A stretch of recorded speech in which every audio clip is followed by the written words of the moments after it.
Someone's going to be Yes, screaming. everybody, I can pass it back to our officer now, going back to the application. Thank you for your patience.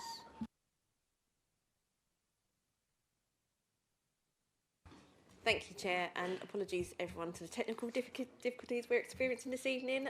I will be restarting my presentation again for those that are watching it online. The application for you this evening is planning application 24-01248 out, which seeks outline planning permission for residential development on land north east of London Road, Vand. Some members will recall that this application was previously reported to Planning Committee on the 22nd of April and was deferred. Since that meeting, the applicant has lodged an appeal against non-determination. The application is supported by an environmental statement which has been independently reviewed on behalf of the Council. Officers are satisfied that the environmental statement meets statutory requirements and that potential impacts can appropriately be mitigated. All matters are reserved except access, which means that today members are only asked to consider the principal and the proposed means of access.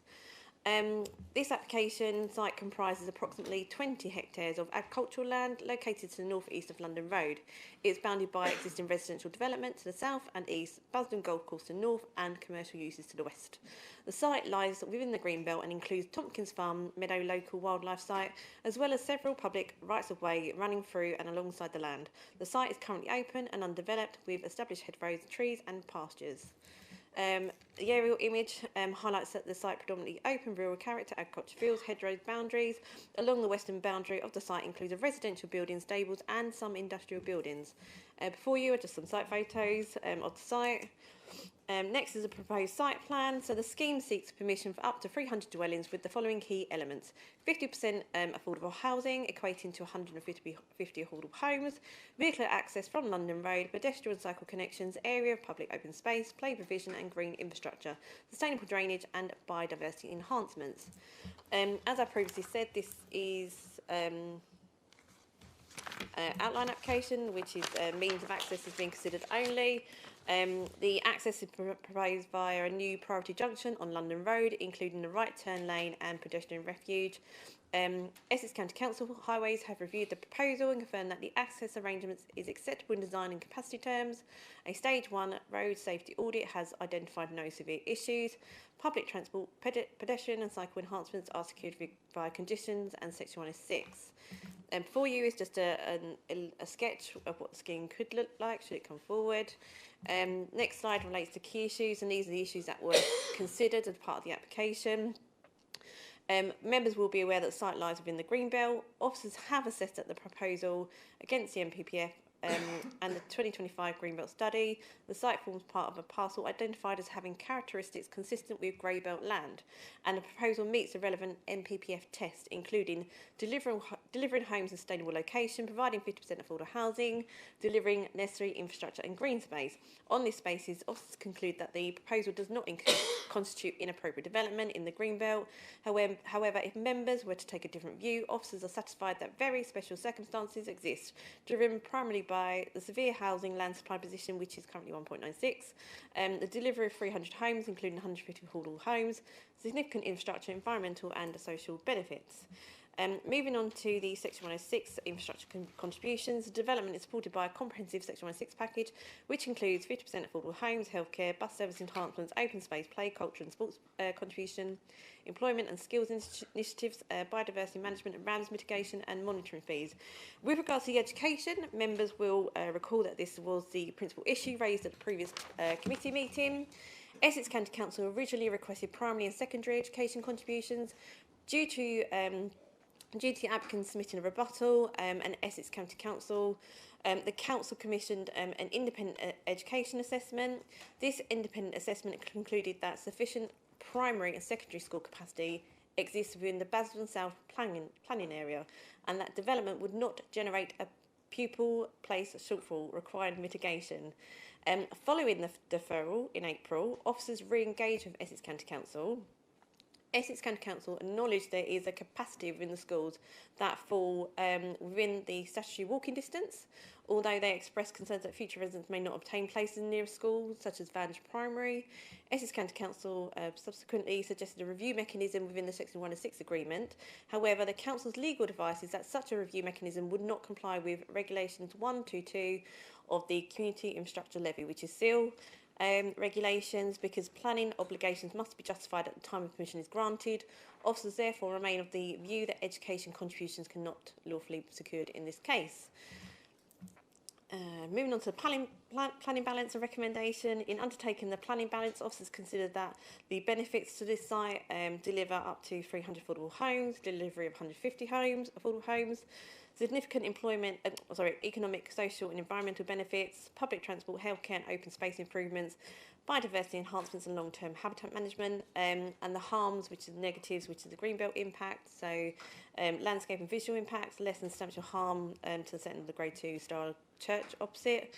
However, officers consider that these harms are outweighed by the substantial public benefits of the proposal and that the development represents sustainable development in accordance with the NPPF. Just to recap, since April, Planning Committee, the applicant has lodged an appeal on grounds of non-determination. Officers have re-engaged with Essex County Council regarding the education. Essex County Council has not produced new quantitative evidence demonstrating a school place shortfall arising from the development. Essex County Council now propose a review mechanism rather than a fixed contribution.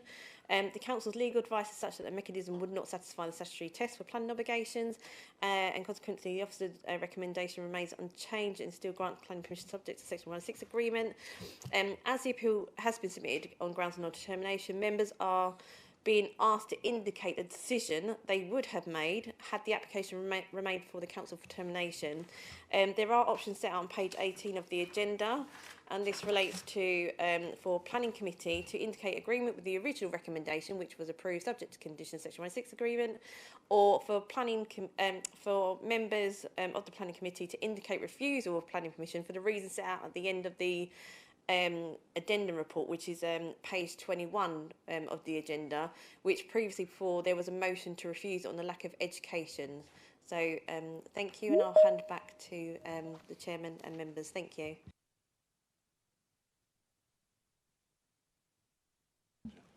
We have nobody here to ask any questions or members, so I'm going straight into members. So is there anybody that wishes to speak on this application? Sam.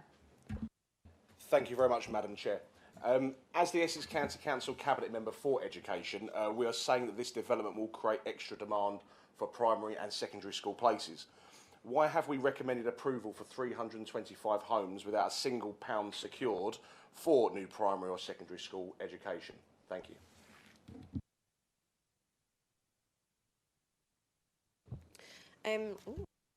As said in my presentation and within the addendum report, so, you know, following the committee that we held in April, where Essex County Council were requiring primary and secondary contributions, we have since gone back to Essex County Council Education Authority, who have responded to us and responded to our independent review that we had, and has now said that a financial contribution is not required, and have recommended a review mechanism. But however, the review mechanism is not still compliant, so we can't impose that. So Essex County Council now saying that a financial contribution is not required because there is enough school places or capacity within the Basildon South area.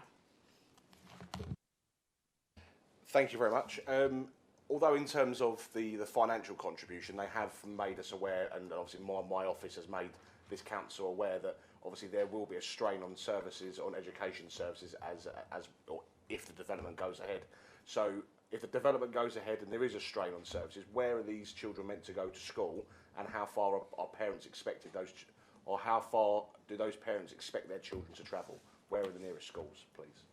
Okay, so in accordance with guidance, for children under the age of 8, they can walk up to 2 miles, obviously guided by parent, to primary and secondary school. For pupils over the age of 8 is 3 miles. So there are schools within this facility. Obviously you've got Vange, which is directly adjacent, but we've been told there is no capacity at that school. So we'll be looking further afield at other primary schools and secondary schools within the local Basildon South area. Thank you very much. Thank you for your answer. It's not one that I particularly agree with, but I appreciate your answer and thank you very much for that. But for me, I need to find out why have officers, with the greatest respect, why have we described this as a sustainable development when it's quite clear that there is pressure on the schooling systems. It might be okay for now, but when you add 325 homes and we expect maybe 1.8 children, I know that probably sounds a bit off, but on average per home, 1.8 children per home.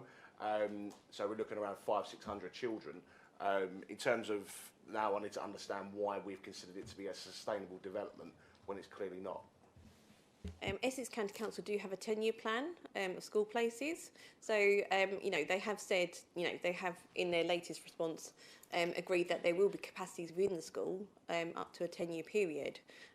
So, subject to a review mechanism, which we can't impose. So, according to Essex now, they are saying there is capacities within schools within the local area. You know, maybe not directly adjacent to the application site, but there are within walking distance.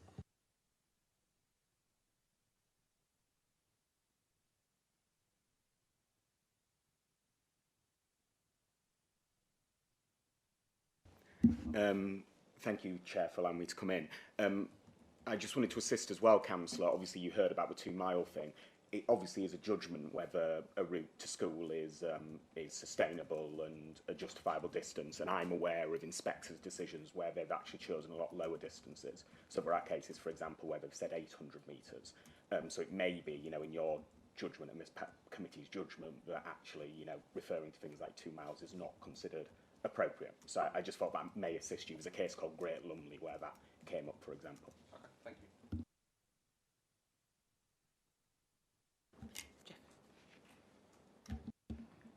Hi, yes. I know the area that you're talking about, and the nearest school is Vange. The next school after that would be Rydeen, I believe, and that is a fair walk. And then after that is Bardfield. But it's not just that. For the younger ones, it's the secondary school place. The nearest school would be Woodlands. You can't walk from that area of Vange to Woodlands safely along the road. There's no pavement up Nethermain, and you're asking children of 11 years of age to walk alongside a really busy main road. So I would be concerned about that aspect of it. There's no safe walking area from the housing development to Woodlands School.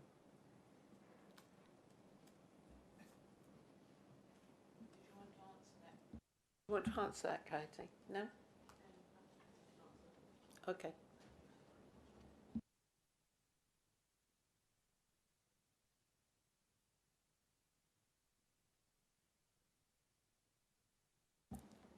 Now, because we've changed our system a little bit, we'll go into the recommendations. What do we need to discuss, don't we? Was that... No, it's nobody. I just asked if there was any more questions. Okay. Has nobody's got any more questions? No. No?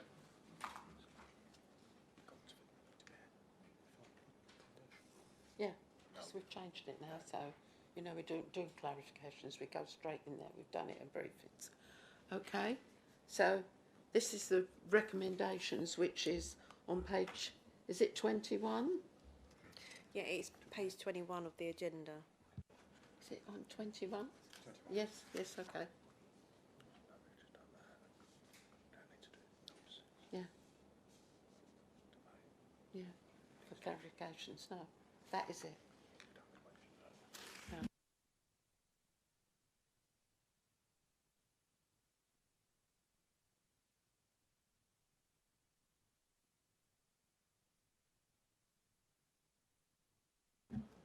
If nobody else has got any questions now, we will go straight into the recommendations.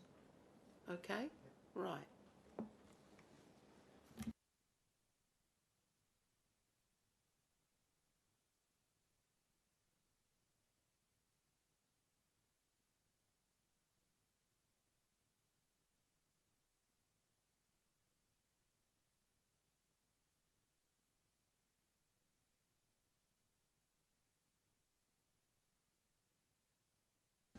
There is obviously some members that want to debate, Sam. Yeah.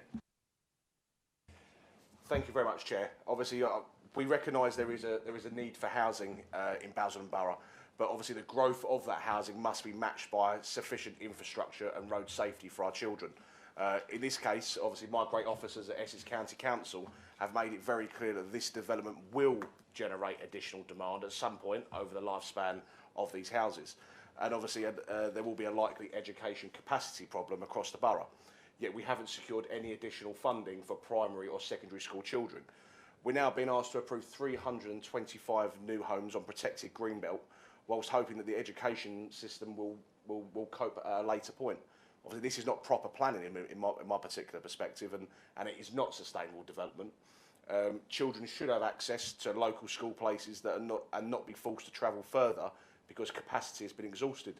And I echo exactly what Councillor Noble said there as well. We can't be expecting our young children at the age of 11 or even younger to be walking those main roads. And obviously, given the acknowledged Greenbelt harm and lack of guaranteed education provision, I do not believe the very special circumstances have been they have not been clearly put in to outweigh that particular harm. So for those reasons, I cannot support this application, and I will be voting against it this evening. Thank you. Thank you, Sam. Is there anybody else who would wish to... Thank you. Is there anybody else that would wish to debate this? No? Right, can we go into the recommendation now? Happy, everyone? Thank you. The recommendation, as for the original report, is recommended that the committee resolves that planning application number 24011248 out be granted outline planning permission subject to the completion of a 106 agreement as set out in section 6.0 of the original committee report and subject to the conditions set out in the end of the report, with any minor amendments that might be necessary up to the issues of the decision notice to be delegated to the Assistant Director of Planning for approval. Right.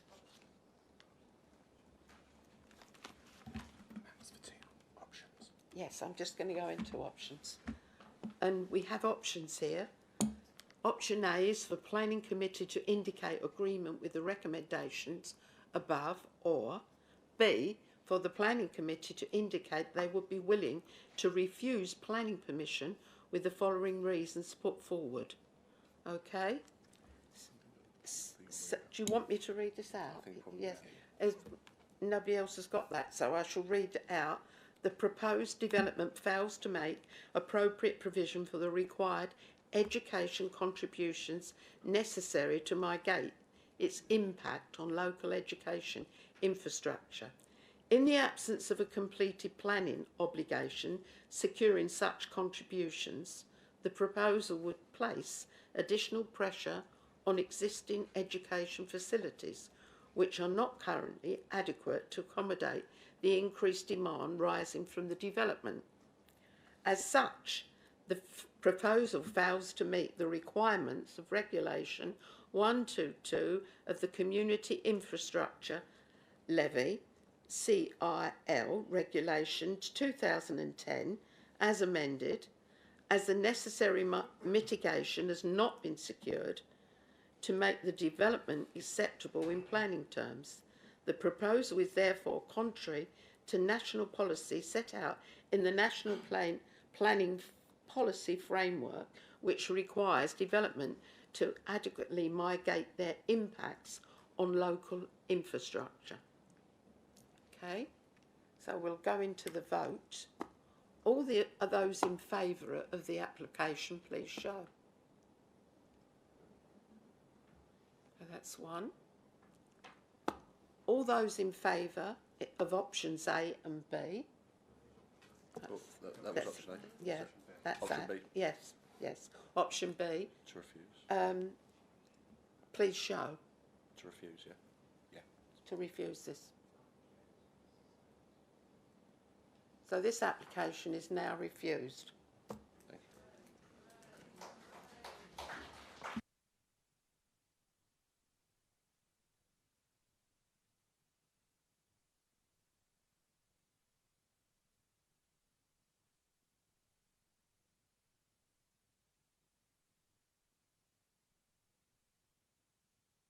Anybody that wishes to leave now, please do so.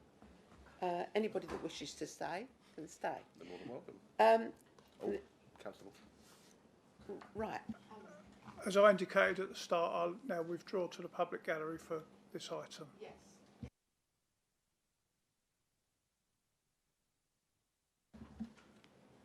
Councillor Allen Ball is now taken a step back and is moving outside of the application because he has an interest in it.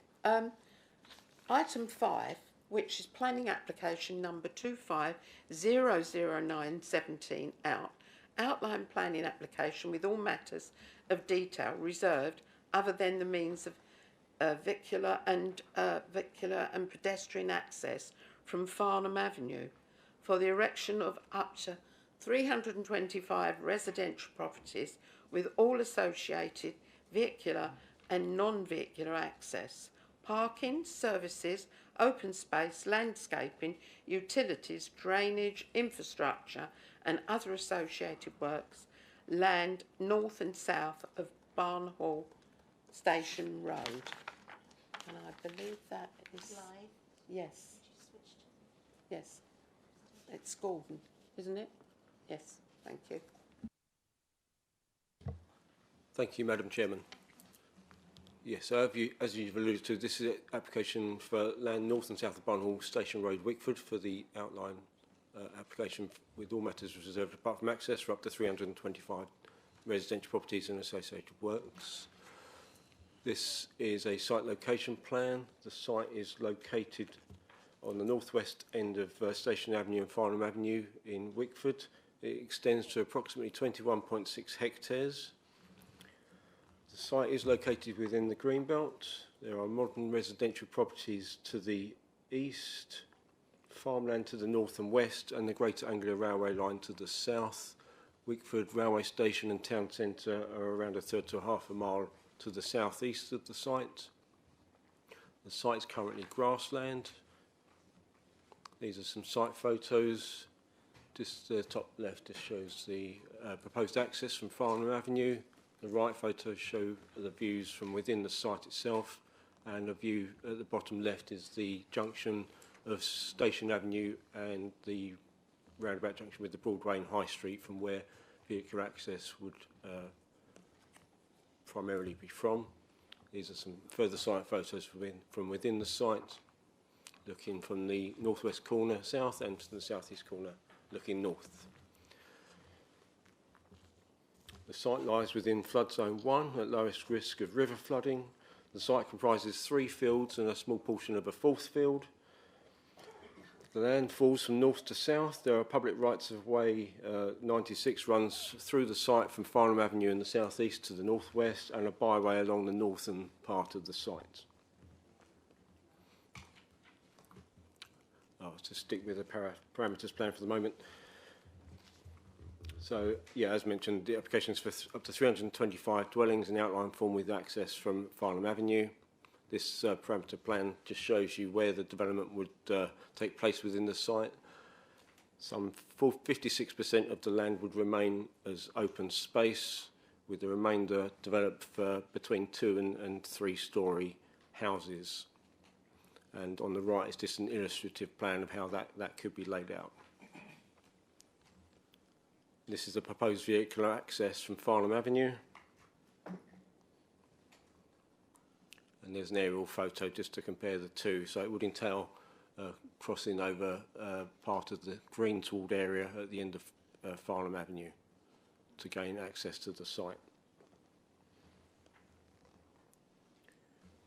And there's some CGIs. So in terms of consultation responses, some 250 properties were consulted, of which generated 40 objections plus 1 of general comment.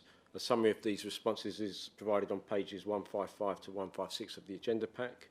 A further 9 objections were received following the publication of the agenda as identified in the update sheet, along with an objection from Councillor Jeffrey, which is provided in the update sheet, also provided to members.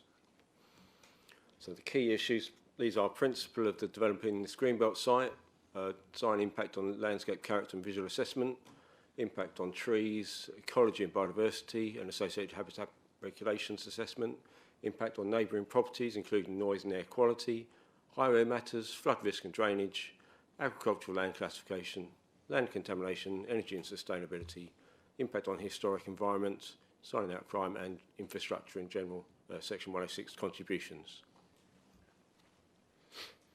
So in respect of the principle of development, as I mentioned, the site lies within the Greenbelt where the presumption against inappropriate development applies. The site is currently undeveloped and any development on the site will be harmful to openness. Officers have done an assessment of whether the site is considered grey belt and consider that it is not considered grey belt in this instance. However, the proposed development would comply with the golden rules as it could provide 50% affordable housing, infrastructure and significant public open space accessible to the public.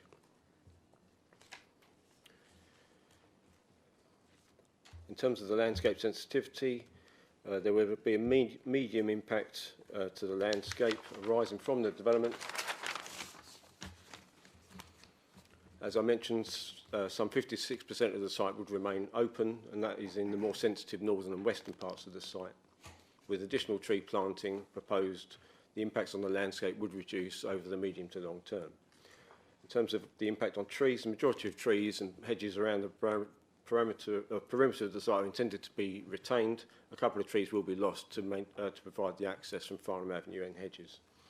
In terms of ecology, 10% biodiversity net gain is proposed on site, and habitat regulation assessments would be dealt with as part of the Section 106 agreement. In terms of the impact on neighbours, a 10-metre plus buffer is proposed around the perimeter to the nearest neighbouring properties, with a distance of at least 25 metres maintained between neighbouring dwellings. In addition, no objection has been raised by the Environmental Health Service in respect of the noise impact assessment or air quality assessments that have been provided subject to conditions. Mitigations above damage cost assessments are also proposed on site in terms of provision of solar panels, air source heat pumps and electric vehicle charging points to minimise air quality impacts. In terms of parking and highways, the application is accompanied by a transport assessment. This has been reviewed by Essex County Council's Highways Authority. As I mentioned, the access is primarily from Farnham Avenue, with the potential for a secondary access to be provided through the Barn Hall Recreation Ground at some point in the future. That's identified on the parameter plan on the left, but primarily access would be from Station Avenue and Farnham Avenue. A Stage 1 road safety traffic audit has been provided, and as I mentioned, Essex County Council Highway Authority has reviewed this and confirmed the access arrangements are acceptable to them. Trip generation forecasts have been agreed with the Highway Authority and indicate the level of traffic associated with the development is proportionate and can be accommodated on the network without significant adverse impact. Proposed mitigation measures also include the provision of bus service enhancements, cycle, walking and bus stop infrastructure upgrades, and the provision of a residential travel plan to support sustainable travel options and reduce reliance on private vehicles. The county has raised no objections, subject to several recommended planning conditions which are applied accordingly, and sustainable transport mitigations as part of the Section 106 package, which I'll come on to shortly. In terms of flood risk and drainage, as I mentioned, the site is within flood zone 1, which is the lowest risk of river flooding. The southeast corner is susceptible to surface water drainage issues, but that's not proposed to be developed. The application is accompanied by a flood risk assessment. 4 drainage basins are proposed in the south part of the site to ensure that drainage remains within greenfield rates. This has been reviewed by Essex County Council as the lead local flood authority has raised no objection subject to conditions. Anglia Water did raise a rejection in terms of the current capacity issues at the Wickford Water recycling plant.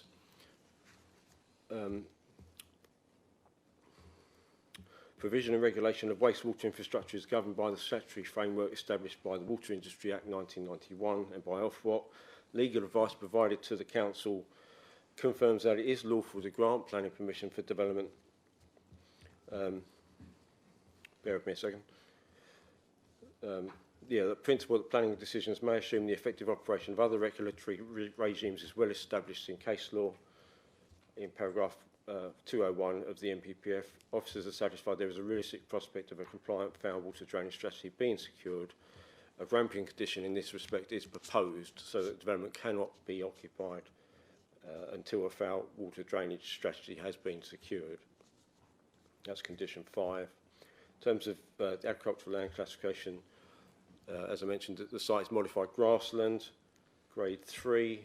It's not considered to be comprises the best and most versatile land for agriculture, but it's still a moderate negative weight against the scheme. In terms of land contamination, investigation and remediation conditions are proposed.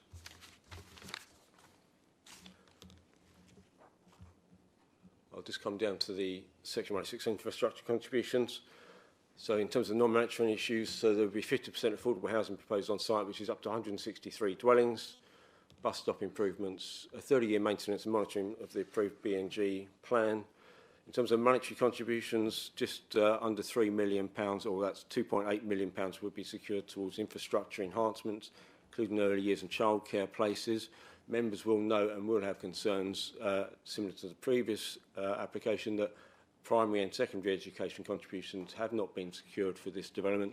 The County Council requested a seal mechanism, which, as we've mentioned in the previous application, is not seal compliant, and so we cannot secure that at this stage. The County Council acknowledged that. They wish members to be aware of the contributions that we'd ordinarily seek, but acknowledge that they cannot seek to secure those contributions at the current time. Other aspects, you'll see just under £1 million towards bus service improvements, employment skills, playing sports, health and wellbeing.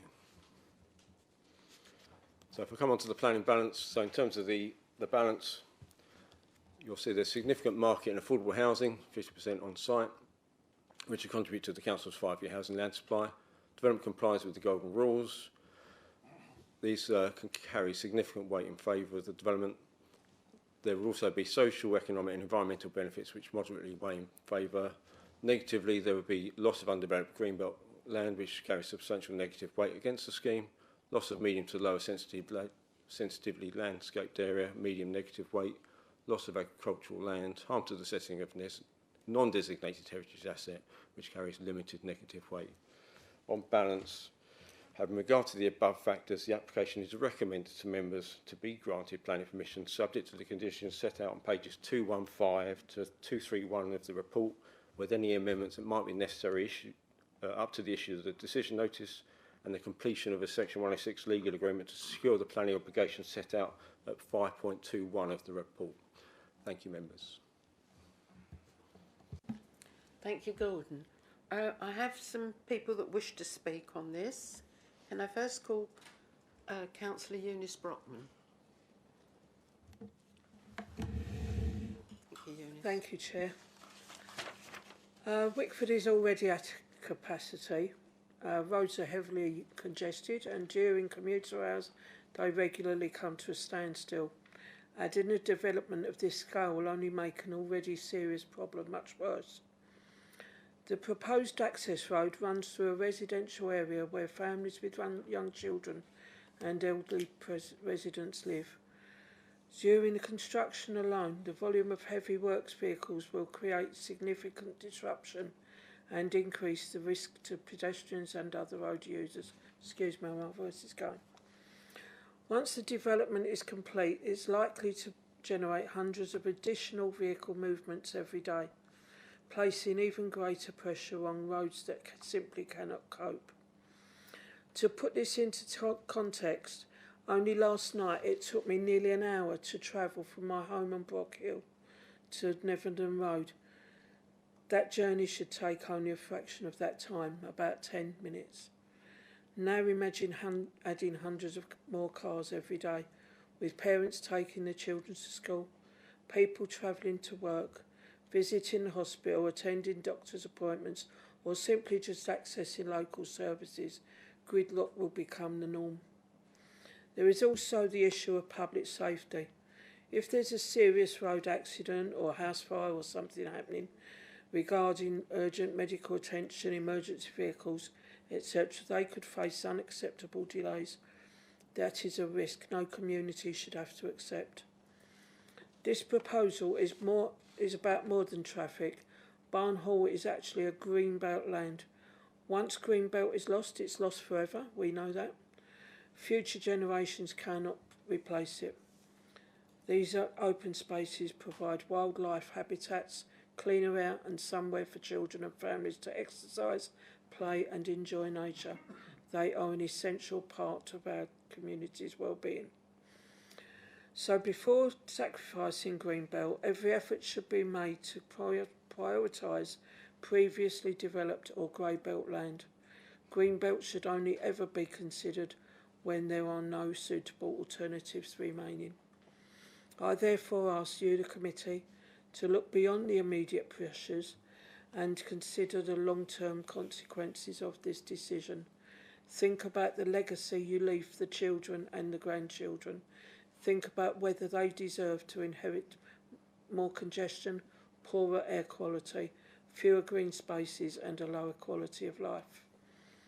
You have the opportunity to protect this land, preserve the character of our town and make a decision that will benefit both current and future residents. I respectfully ask you to refuse this application. Thank you.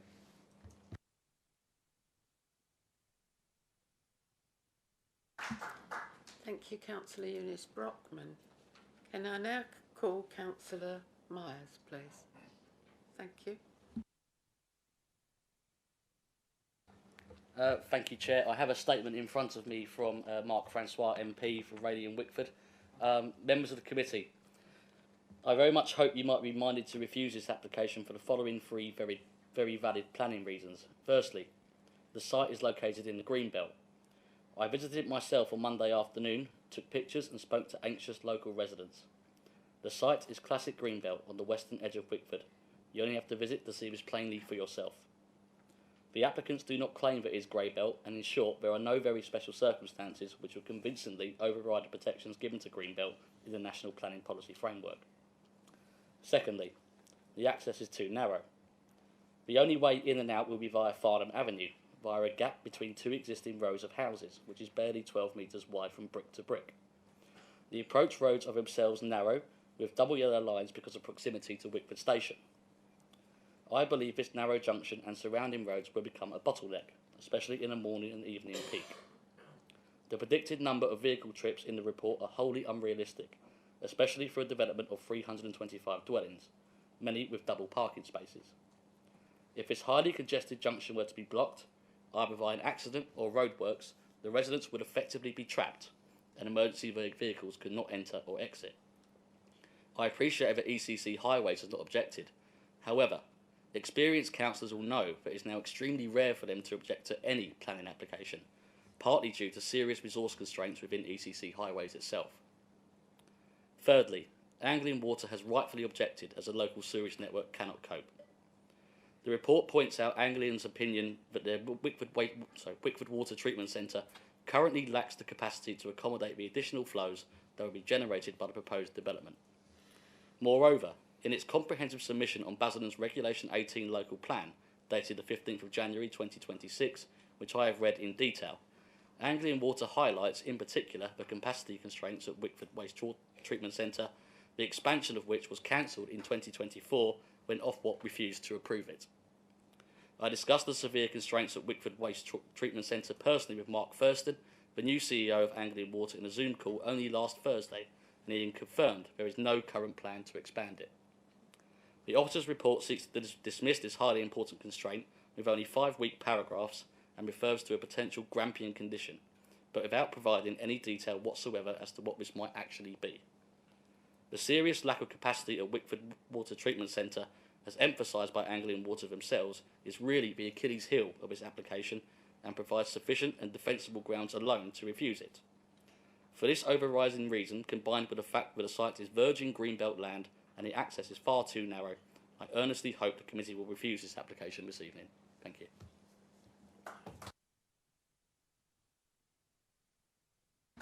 Thank you, Councillor Myers. Can I call on Emma Walker, please?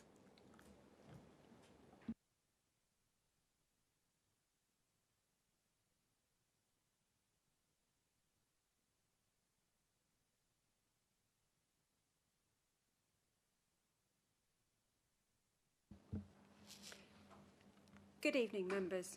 My name is Emma Walker from Phase 2, the planning agent for this application. The application site is one of the proposed allocations in the Regulation 19 plan that was discussed by Cabinet last week, but perhaps of more interest is the fact that the site has been proposed for residential development in each and every draft of the local plan since 2013. For well over a decade, this site has been recognised by the Council as a suitable site for residential development. With that draft allocation in mind, Gleeson Land and Avant Homes prepared and submitted this outline planning application, which proposes up to 325 homes with a mix of 1 to 4 bedroom homes. In accordance with the government's golden rules, 50% of these are to be affordable housing. The scheme will deliver, if outline planning permission is granted this evening, with the applicants having a proven track record in the Basildon area of turning outline planning permissions into homes on the ground. The proposals have been shaped by extensive pre-application discussions with officers from Basildon Council and Essex County Council. The scheme was also subject to independent review via the Essex Quality Review Panel. A design code has been prepared in discussion with officers to ensure the quality of the scheme is maintained at detailed design stage. Over 50% of the site comprises open space and landscaping. Biodiversity enhancements are a core component of this proposal, with the provision of meadow grassland, parkland and an orchard. Existing habitats, such as the woodland edge, will be retained and enhanced with new planting, in consultation with a qualified ecologist. Play areas and parks will be integrated into the development, and the design also includes a space for a pop-up community use close to the site entrance. The Section 106 contributions total over 2.8 million and include financial contributions towards primary healthcare, education, sports, bus service enhancements and other sustainable transport measures. The Highways Authority have no objection to the proposal and are satisfied that the site is suitable. A comprehensive list of transport improvements and mitigation measures will be provided to promote sustainable travel, including a travel plan and improvements to the public right-of-way networks. The Lead Local Flood Authority has no objection to the proposal as it incorporates measures to avoid flood risk and manage surface water runoff. This is a high-quality scheme that will deliver much-needed new market and affordable housing, and we hope, therefore, that the Planning Committee will be able to support the officer's recommendation of approval. Thank you. Thank you, Emma. I'd like to open it up to the members now. Now we have had all the speakers. Would Mike? Thank you, Chair. Yeah, I've got a few points of clarification actually in connection with the what the speakers have said. So if I could run through those, that would be appreciated with the officers. So, firstly, in terms of what Councillor Brotman said, officers, it is correct, isn't it, that Essex Highways have not raised an objection to this application? That is right, isn't it? That's correct, Councillor. They've not raised an objection subject to conditions and Section 106 obligations. And am I right in saying that this site is approximately 300 metres from Wickford railway station, and that you can walk from the development to the railway station and on to the high street? I believe it was about half a kilometre from the Wickford railway station and town centre boundary. Yeah. In terms of biodiversity, what is the status? Does this scheme increase, reduce, leave biodiversity the same? Could you just take us through that? Yes, certainly. So notwithstanding the loss of the modified grassland and to create the access through the loss of the couple of hedgerows and a couple of trees to get access to the site, the development is proposing a greater for the site. Okay, just to make sure I heard that, it's greater than 10%, you said, yeah? Greater than 10%. I should have the detail, bear with me a second.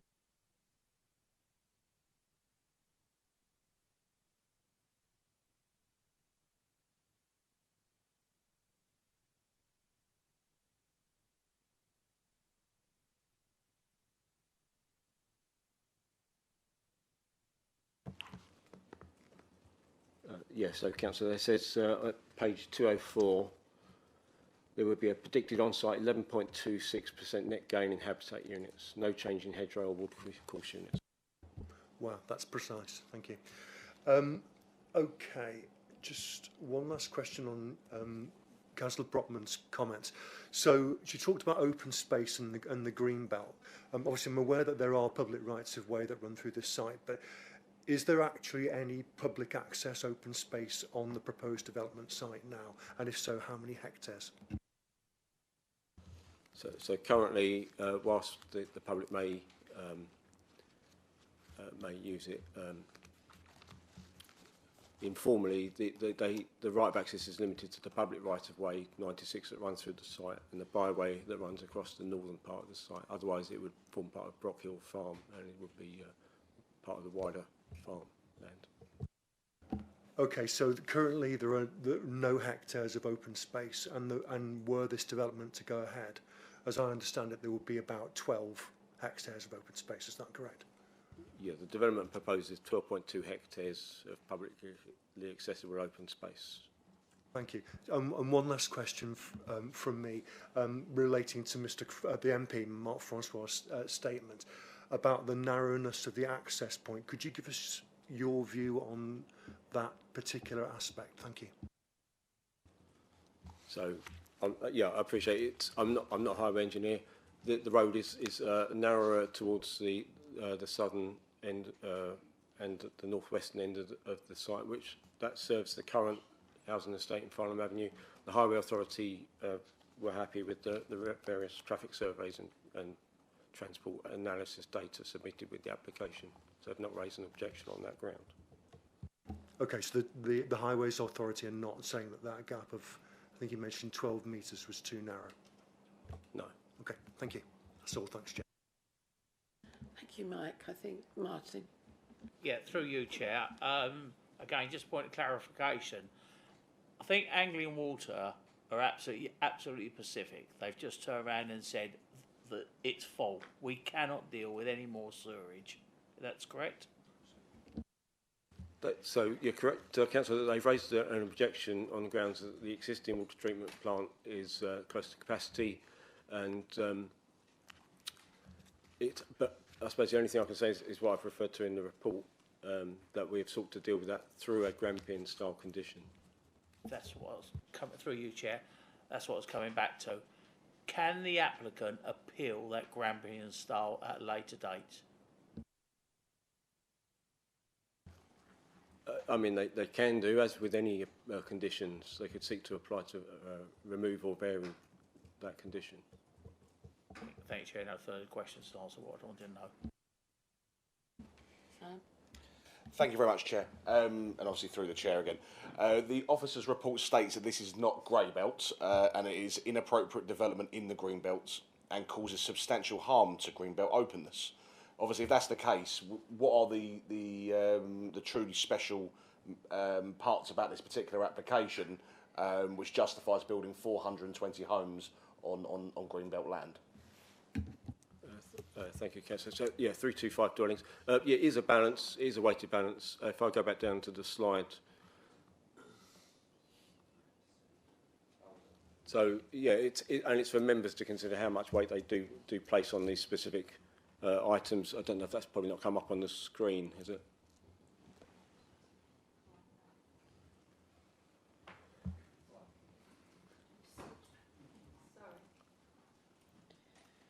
So, yeah, there you go. So, yeah, as I've identified there, so provision of 50% affordable housing, significant market and affordable housing, public open space, the social, economic and environmental benefits against the negatives as identified there. So, on balance, officers have taken the view that the very special circumstances submitted as identified further in the report outweigh the harm to the openness of the green belt.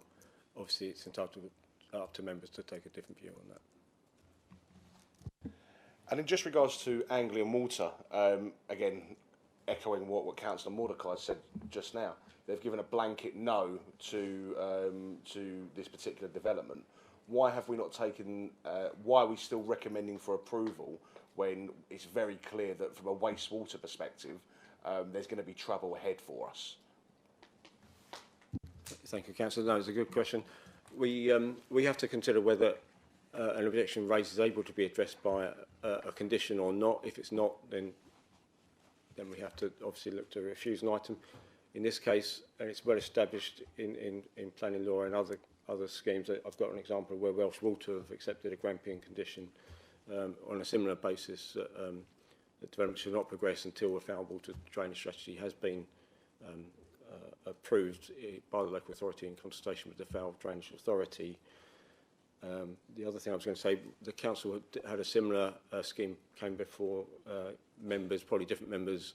I think it was earlier in the year. I think that was Southend Road for a similar sort of scheme, again, where Anglia Water had raised the same issue, and that was accepted through the use of a Grampian condition to deal with that aspect.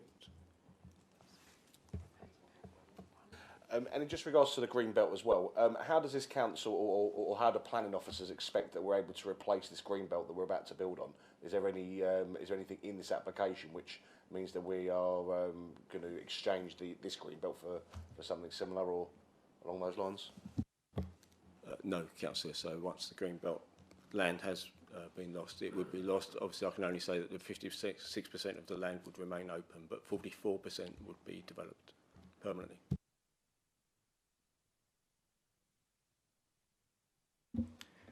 Through you, Chair, just because of the various questions that have been raised, I wonder if it would help if I just gave the three sort of tests that you will want to have in mind when you're considering this and where you go.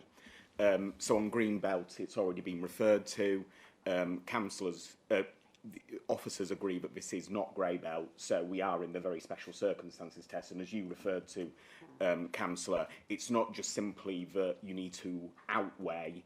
The test to find very special circumstances is clearly outweigh, and that clearly is a word that's important. It's not simply outweigh. On the highways point, it's referred to at para 5.11.21. Obviously, the Highways Authority has to apply the test that's set in NPPF, and that's why they're directed to consider whether the effect is severe, basically, is the wording in NPPF. And so that's why you often get this issue of people seeing a real effect on their roads, but the actual officers saying, well, it doesn't meet that test. And then on Anglian Water, the position, Councillor, you asked about the effect of that Grampian condition. So two things. One, obviously, that's when we say Grampian, it refers to a case, but it is a precursor condition, so you have to do it before you can sort of move forwards with the development. Obviously, if you had a wastewater provider turn up to an inspector, you asked if they could appeal. Obviously, great weight is going to be given to what that provider is actually saying, but also the condition stops anything happening. So that's what's going to be weighed up in the balance when it comes to that condition, if there were ever appeal of it. So that's the free test, but to go back round to the top, obviously, very special circumstances, as Councillor you referred to, high test, it's not just simply outweigh, it's clearly outweigh. Mike? Yeah, thank you, Chair. Can I just ask the officers a clarification on the greenbelt aspect? So, what fraction of the total greenbelt land in Essex does this particular development constitute, Gordon?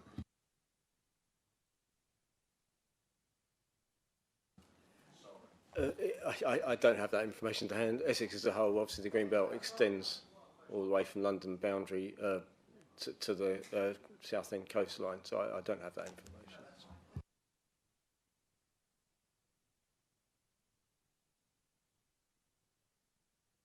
Anybody else? Any more questions? Sam? No. Right. Yes, of course, yes. Thank you, Chair. Just to add to that as well, even if there was 1 square foot of green belt lost, you still ultimately would have to meet the VSC requirement. So obviously it's relevant, but at the same time, it is a very high test, and it applies to all green belt. Understand. Thank you. Thank you, Dan. I'd just like to make a few comments. I'm not happy with the water situation. Definitely not. Infrastructure in Wickford is absolutely dreadful. More houses would put more pressure on it. So, Neverden at the moment is absolute nightmare. And the green belt issue as well. You know, we've built so many houses now on Greenbelt. So we need to look carefully and decide carefully what we feel on this one. Thank you. And now I think we're going to the recommendation. Yeah.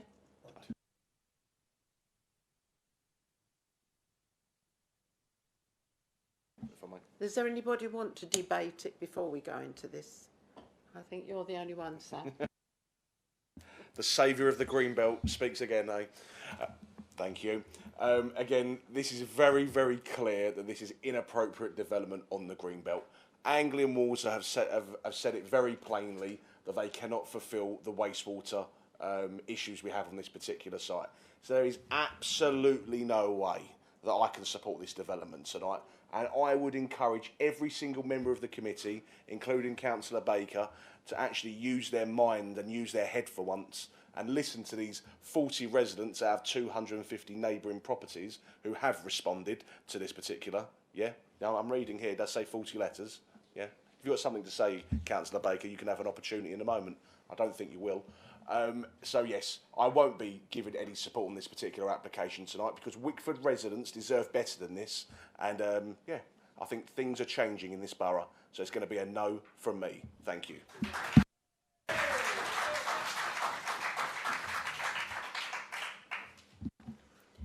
Anybody wish to debate this anymore? I think we've now come to the decision. We make a decision on it. I shall read out the recommendation from the officers, which is that the committee resolves that planning application number 2500917 out be granted planning permission subject to the completion of a 106 agreement to secure the planning obligations and contributions set out in section 5.21 of this report and subject to the conditions set out in section 6.6 of this report. All those in favour, please show. Boo. Okay. His party ain't done it for a long time. Thank you. All those that wish to refuse this, please show. So I think we've got a refusal here, but we need some meat on the bones that we can refuse it. So should we do it 2 minutes? Yes. Yeah. So if you give us a couple of minutes, we'll come back with that. Thank you.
Thank you very much, folks. I'm going to move a motion that we defer this because we are minded to refuse it on the basis of inappropriate development in the Greenbelt.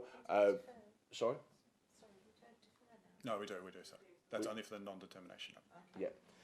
Thank you. So, moving a motion to defer this on the basis that we are looking to refuse the application based on inappropriate development in the Greenbelt and that there has not been any special circumstances shown to back that up. So I will now pass back over to the Chair who will conduct the vote. Yes, we need to take a vote on this. All those in favour of... Seconder. Yes, seconder. Thank you, Martin. All those in favour of Sam's recommendation, please show, please. Thank you. Thank you. Now we vote on the reasons, okay? No, I think there's need to vote on that. Just what you need against. Yeah, anyone against that new motion? You need a what?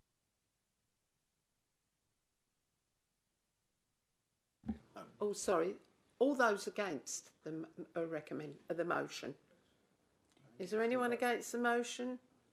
Right. I didn't vote against the proposal, so I don't vote on this. Okay. Fine. Okay. Yep. So we go into the vote now, which is inappropriate. That's already done. That's done. You've got to do with the reason as well.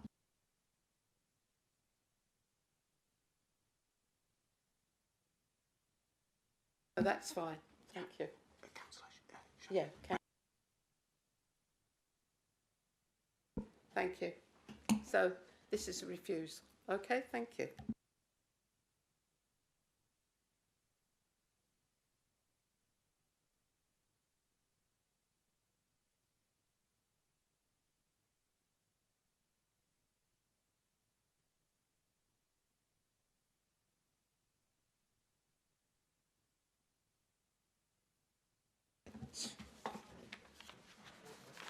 Thank you, everybody. Anybody that wants to leave can leave, and we carry on.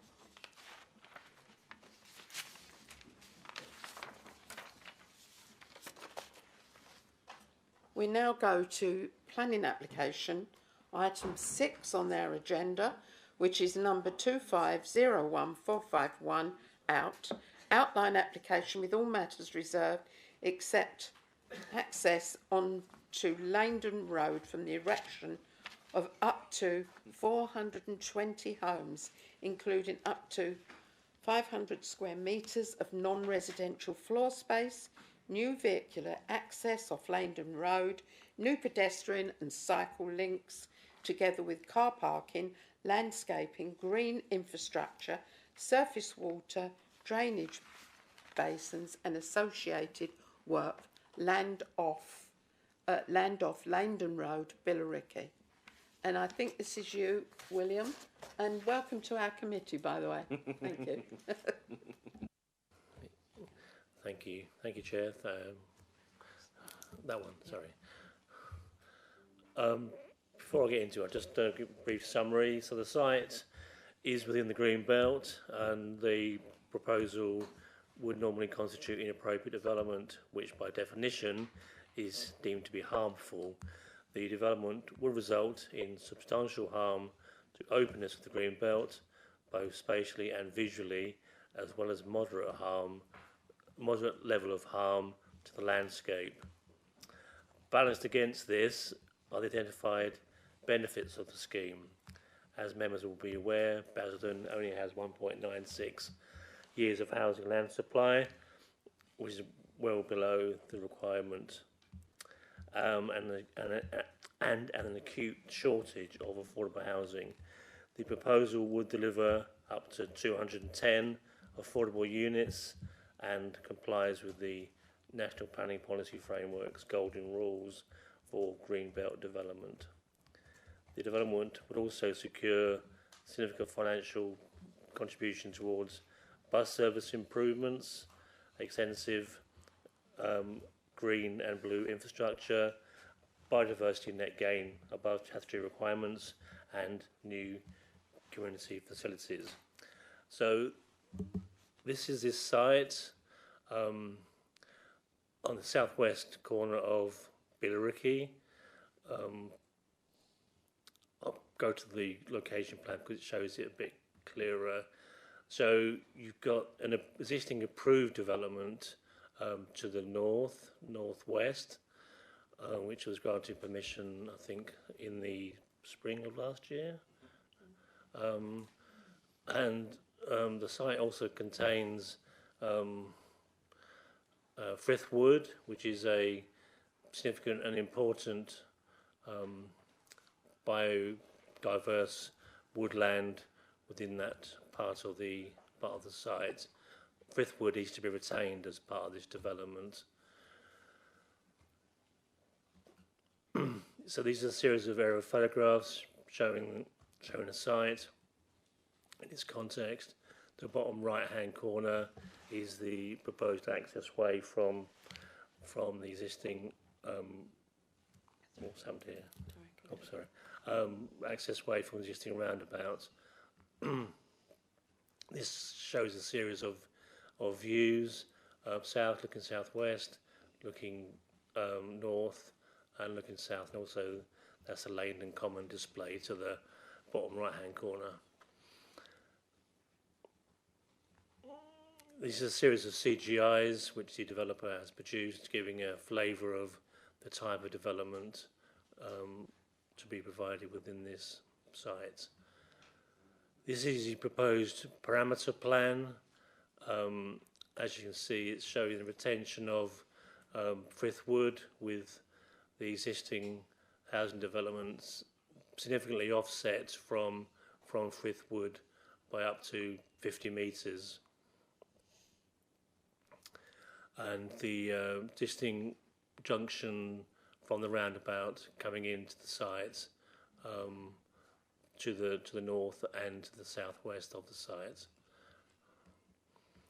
This is a proposed illustrative master plan, again showing the retention of Frithwood and significant offsets from Frithwood as part of the proposals, and also showing linkages between this site and the approved scheme to the north or the northwest, with access from the roundabout. And this is an indication of the building height. It's not particularly clear, but it's showing 2-storey in pink, 2.5-storey in green, and 3-storey in red. So the key issues on this site are grey belt considerations. It's officers' views that this site does not constitute grey belt.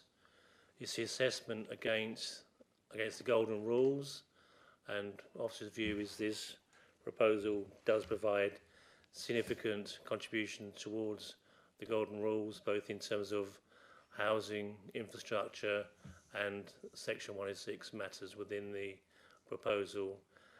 Impact upon landscape character, visual assessment, arboricultural impact, ecology, biodiversity, habitat regulations assessment, design, landscape character, impact on neighbouring amenity, noise and air quality, highway matters, flood risk and drainage, agricultural land classification, land contamination, energy and sustainability, historic environment and archaeology, designing out crime, and, as I say, infrastructure and the proposed Section 106 agreements. Those are the key issues to be considered as part of this planning application. In terms of the Section 106 contributions, in terms of non-monetary provision, 50% affordable housing, that's 210 dwellings, bus stop improvements north and south of the site, also a shared cycle and footway facility connecting this site with the sites to the north, northwest, and a 30-year maintenance and monitoring of the approved biodiversity net gain plan. In terms of other matters, healthcare provision, £316,000, which is £752 per dwelling. Secondary education, In your report, you will see that the Essex were looking for, Essex Education were looking for contributions towards a number of matters, including land and provision of provision for primary school, preschool, and land. But we took the view that we can only justify secondary education in this instance. In terms of other matters, employment and skills, £300 to a dwelling, bus service enhancement, £925,000, RTPI, which is real-time passenger information maintenance fee per display at £10,000, and play and sport, £1,400, over £1,400 per dwelling, and health and well-being at £170 per dwelling. So in terms of the conclusions through you, Chair, provision of significant market and importantly significant affordable housing being proposed, contribution towards the Council's 5-year housing land supply figure, which is currently at 1.96, complying with the golden rules in terms of the amount of affordable housing, the Section 1 and Section infrastructure provision, and 45% of the sites as open space, the social benefits, say new market and affordable housing, and significant open space and green infrastructure, economic benefits in terms of construction jobs, employment and skills training, the local economic spend, and environmental benefits, 10% in greater than 10% on site biodiversity net gain. So in the negative impacts will be green belt considerations, resulting in the loss of openness and degree of change to the landscape character. We denote that as a substantial negative weight against. The loss of grade 2 and grade 3 agricultural land, albeit no loss in grade 1 agricultural land in this instance. The site, as I advised, does not constitute grey belt land. The impact upon Frithwood and Langdon Common, medium negative impact against. And finally, in terms of heritage, it's considered the proposed development is unlikely to result in harm to designated or non-designated assets, subject to appropriate archaeological mitigation, and that advice has been provided by Essex Place Services. Accordingly, through you, Chair, the application is with you with a recommendation for approval. Thank you. Thank you, William. I will open it up now to members that wish to speak on this one. There were some speakers out there. Yeah, there is public speakers. Yes, yeah. Yeah. Yeah, item 6. What's the problem?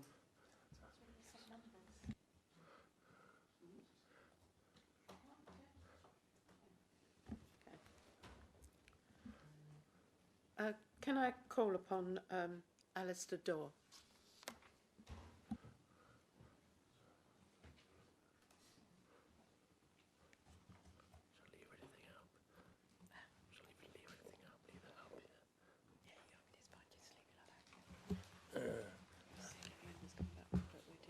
We'll do the members of the public. Sorry.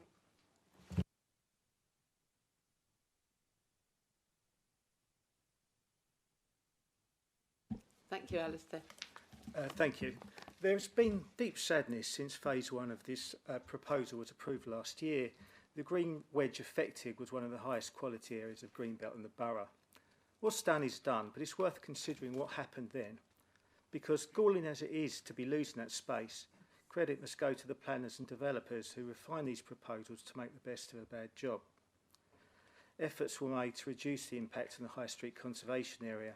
The setting of the popular footpath, including viewpoint 3, which follows it, and Frithwood, which, though approached by housing on its less sensitive north side, would have something of a buffer to mitigate harms to that irreplaceable habitat.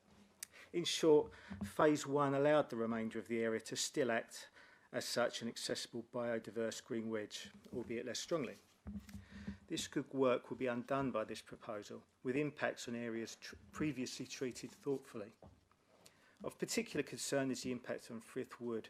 There is a 30-metre buffer reflecting somewhat the very high position ancient woodland has within the hierarchy of wildlife designations, but it would now be closely approached from 3 sides, not 1. Wildlife in Frith Wood and Langdon Common rely on the adjacent land and connectivity with each other and the wider countryside. Connectivity is a well-established and salient conservation principle, one of the fundamentals of the Council's Biodiversity Action Plan and the Essex Local Nature Recovery Strategy. The Biodiversity Net Gain algorithm doesn't take it into account. Much of the harm could be mitigated if development pulled back from the footpath Frith Wood and Langdon Common. Additionally, the borough is already sleepwalking into a horrible school place crisis. 1,400 houses is a threshold for a new primary school to be required. Billericay alone already has this many Greenbelt approvals. Meeting government housing targets would meet 28,000 new homes, so we'll need around 20 primaries, hopefully less if some school extensions are achievable. The only way we have a chance of coping is if we make decisions on site like this as part of the local plan process, rather than prematurely approving now. Thank you. Thank you, Alistair. Can I now call Peter Daniel, please?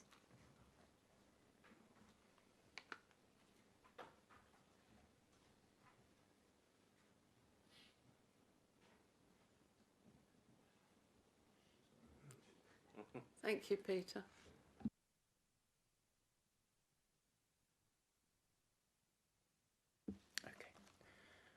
Thank you, Chair.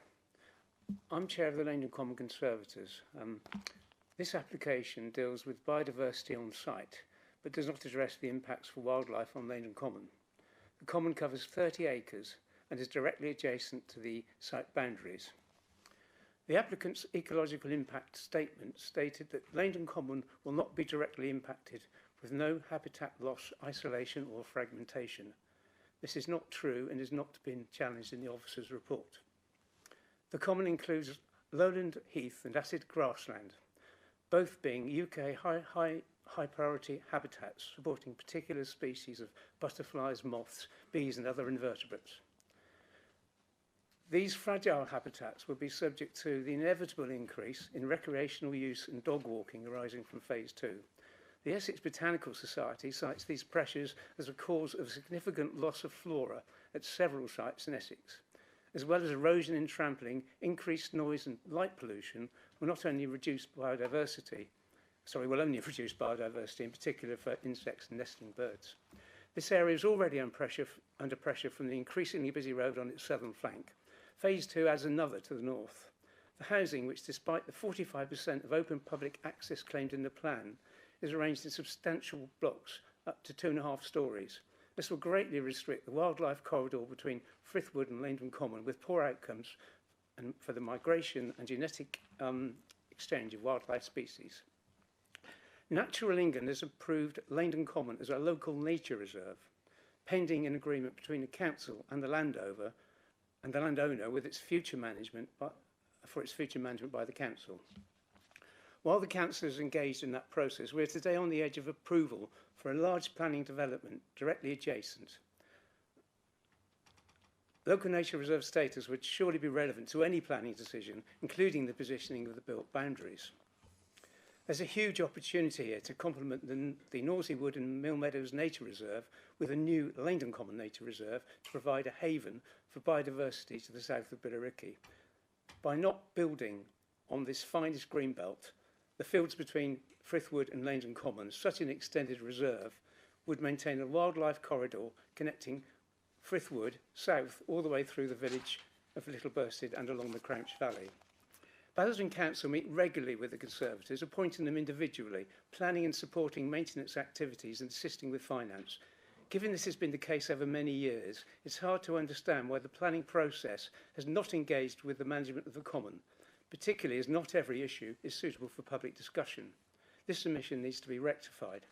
The loss of this farmland, which rightly has one of the strongest claims to its greenbelt status in the borough, will result in the irreversible loss of a connected landscape that's been developed over centuries. Thank you. Perfect timing as well.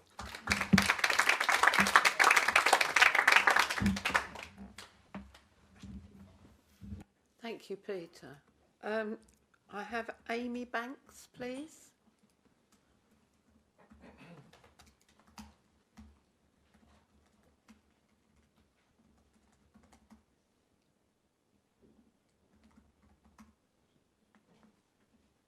Thank you, Amy. Good evening. My name is Amy Banks and I live on Langdon Common Road. My property is adjacent to the proposed application site. Literally, my house touches this boundary. But let's talk roads. I appreciate the technical assessment that has been completed, but as somebody who lives here and uses these roads every day, they simply do not reflect the reality experienced by residents. This simply isn't a proposal for 420 houses. With Phase 1 and Kingsley Park opposite, the transport assessment is actually considering around 1,000 houses, using the same local network and the same small roundabout. Despite that, the transport assessment predicts queues of only around one vehicle at Noak Hill roundabout. Has the cumulative impact been taken into consideration? I simply do not recognise that that is an accurate reflection of current conditions. Anyone who regularly uses the junction, particularly during the school run, knows this is heavily congested. The applicant's mitigation relies heavily on walking and cycling to reduce traffic, yet their own transport assessment predicts that 0% of journeys to work will be made by bicycle. As someone who lives here, I do not believe these assumptions reflect how people actually travel. The applicant also accepts that Sun Corner is already operating at overcapacity and that this development will make it worse. I'm also concerned about local infrastructure. My son wasn't offered a place at our first choice, only catchment primary school, Quilters, despite living within walking distance, because it was already oversubscribed and, according to Ofsted reports, currently over capacity. That is today's reality before these homes are even built. So again, parents will be driving to a non-catchment school, more vehicles on the road. Finally, this proposal represents another step forward to eroding the open countryside that separates Little Bursted from Billericay. That green gap is an important part of the character and identity of our village, and once it is lost, it cannot be recreated. I respectfully ask that alongside the technical modelling, you also give weight to the evidence of those of us who live here every day. We experience these roads. This is our countryside, and this is our community, and I do not believe the cumulative impact of this proposal has been fully assessed. Thank you.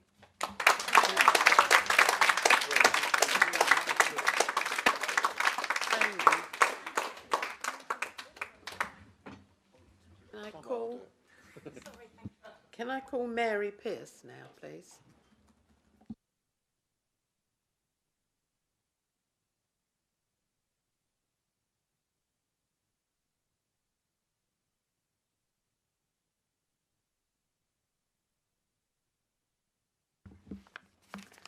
Good evening. The land west of Langdon Road is still being farmed and has been for hundreds of years. Langdon Common is a living landscape managed voluntarily by the conservators of Langdon Common for many years. A wildlife corridor exists, which it has done for centuries, through Norsey Woods, Mill Meadow, Langdon Common and beyond. The development will have a huge impact on the biodiversity of this unique green space. Frithwood will be damaged irrevocably, and there will be no access for management of this ancient woodland if the development is approved.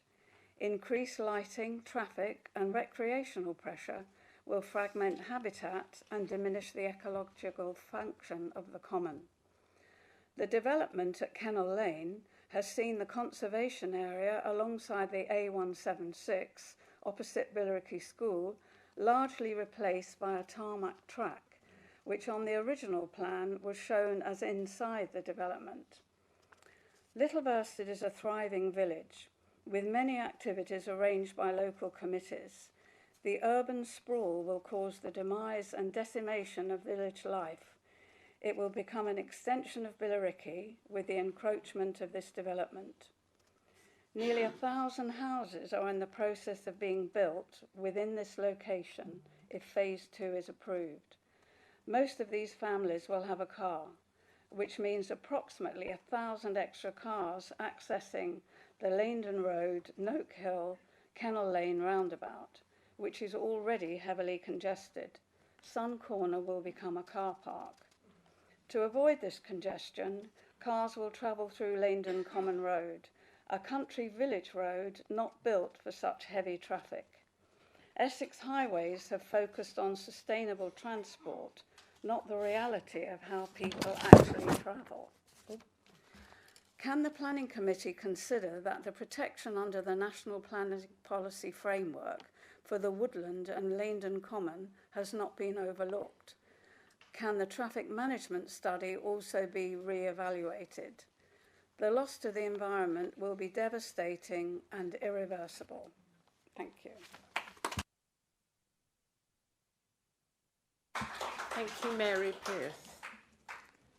Can I now call Askin Ozarin? I hope I pronounced it right. Thank you.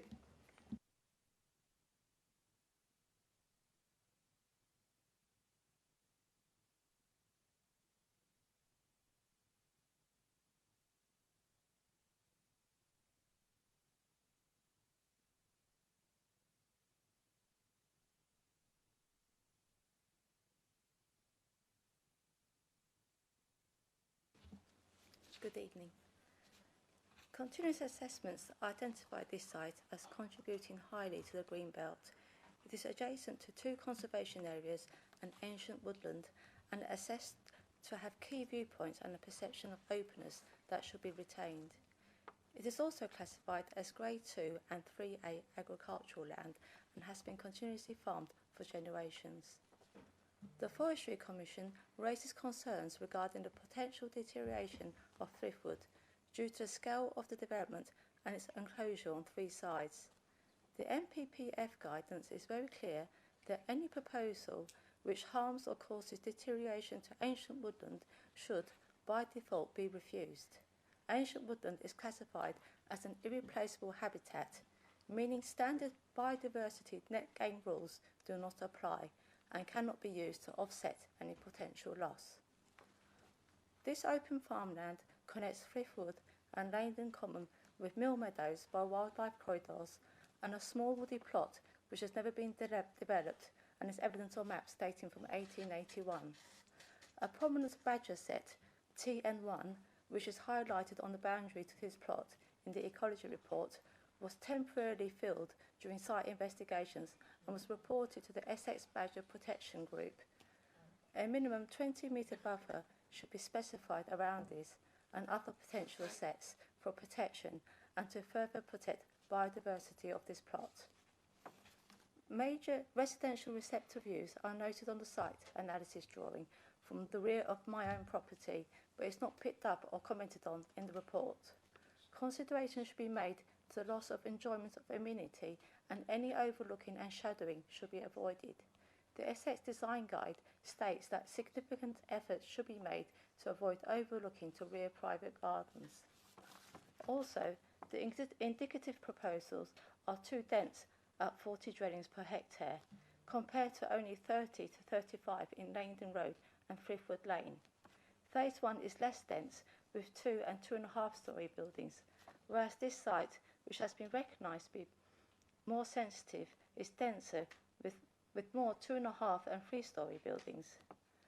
2.5 storey houses are indicated adjacent to my own property, which is only 1.5 stories and will cause significant overshadowing to our property and garden. It is also a concern that the emergency access on Laindon Road could be opened up to the general traffic, creating a generous and undesirable rat run. Illustrations show a buffer to the side of our property, but this needs to be strengthened and reassurance provided that the access will be restricted purely to emergency services. And finally, the cumulative effect of all the schemes in the area will cause further strain to roads and infrastructure. Traffic on Leyden Road already stretches past our front door at peak times, and there are pinch points requiring you to stop and give way to oncoming large vehicles. Thank you. Thank you, Erskine. Can I call Will Charlton now, please?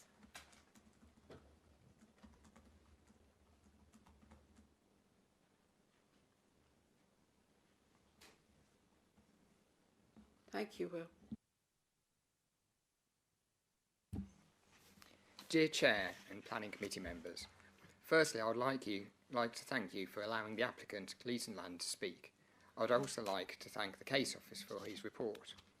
The proposed development is a result of positive engagement with officers and officers at the County Council, as well as the Essex Quality Review Panel, all in line with an agreed planning performance agreement.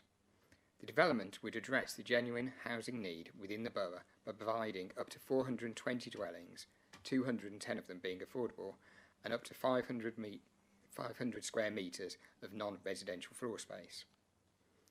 A key point is that the site is identified as suitable for development as part of site H4, land west of London Road, within the Regulation 19 published draft local plan, as presented to Cabinet last week. This represents the official version, which is intended to be submitted for examination and then adopted.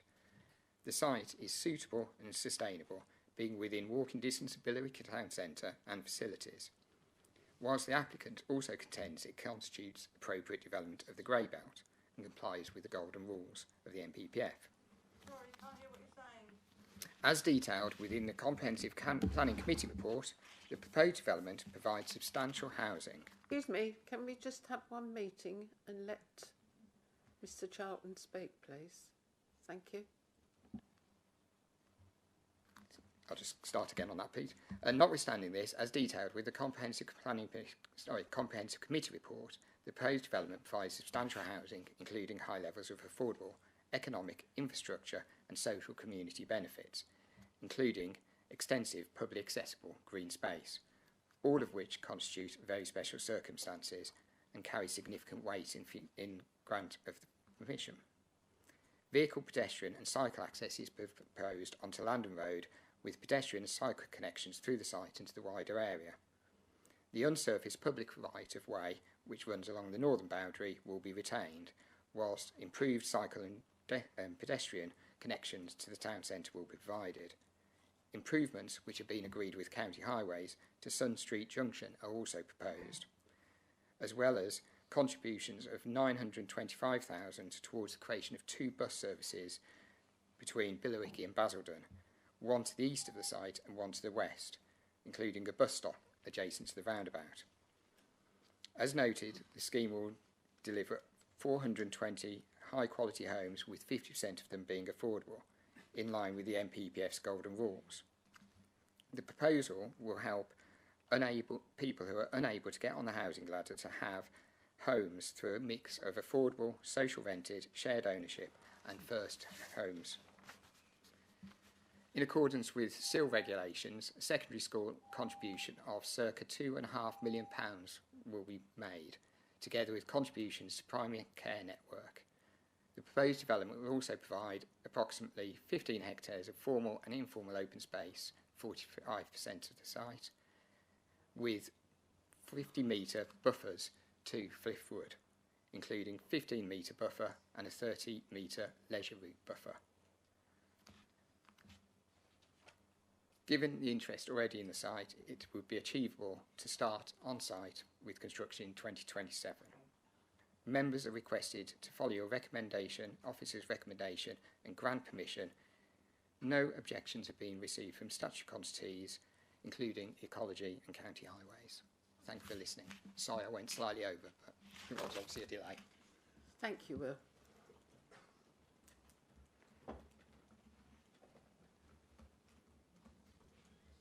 Now that everybody's spoken, I'm going to ask members to make their comments and clarifications. Mike. Thank you, Chair. So, through you, if I may, to the planning officers.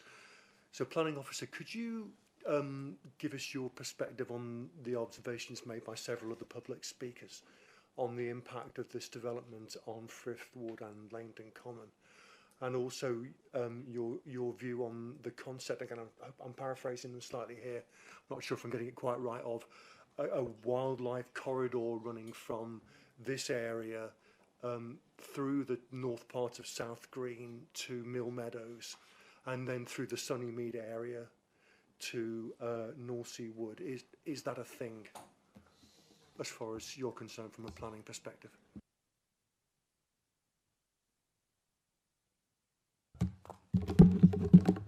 Apologies, I'll answer the question. Sorry, you might have to repeat that, Councillor Baker. I've made some notes of what some of the speakers did speak about with Frithwood and Langdon Road. Did you mention the buffer, did you say? Yeah, there's two things really. So do you want to turn your mic off?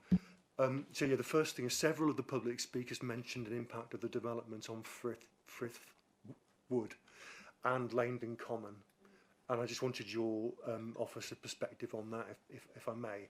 And the second part is, I think if I understood them correctly, they talked about a wildlife corridor. I don't know if I'm misrepresenting their words there, going from this area apparently through the north part of South Green to Mill Meadows, and then through the Sunnymead housing area to Norsey Wood. And I just wondered if that's something from a planning perspective that you recognise.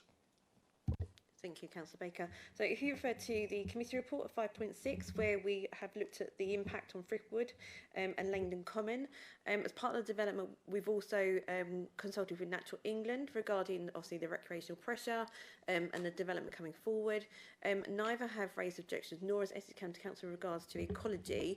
There is also a condition 52, at the back of the report, which requires a buffer around Frithwood, which is, if I find it for you, Ancient Woodland Buffer. So there should be a minimum of 30-metre buffer to Frithwood Ancient Woodlands, together with all planting and habitat enhancements within the buffer, which shall be retained and managed in perpetuity and shall not be used for built development, private garden storage or any other incompatible uses unless otherwise agreed with the LPA. So there we've got mitigation there to protect Frithwood, and as I said, we have consulted Natural England and Essex County Council Ecology on sort of the local nature reserve, which is Langdon Common, and the ancient woodland, which is Frithwood, and neither has raised objections subject to what is coming forward as part of the proposal. You mentioned the wildlife corridor between this site that runs South Green up to Mill Meadows and onto Norsey Woods.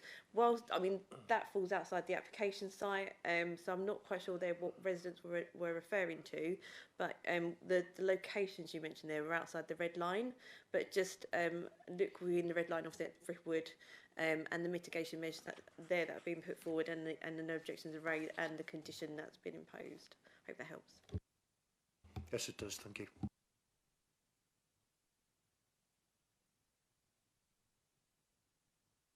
Alan?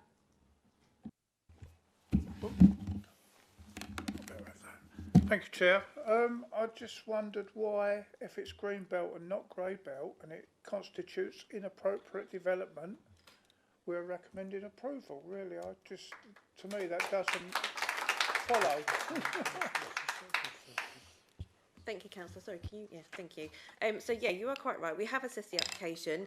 The parcel is considered to be green belt and not grey belt, because when we've looked at the grey belt study, the parcels contribute strongly to purposes A and B, so therefore we have said it is green belt and it is inappropriate development. However, there has been a case put forward for very special circumstances, which are listed in the report at section 7, which refers to the council's five-year housing land supply.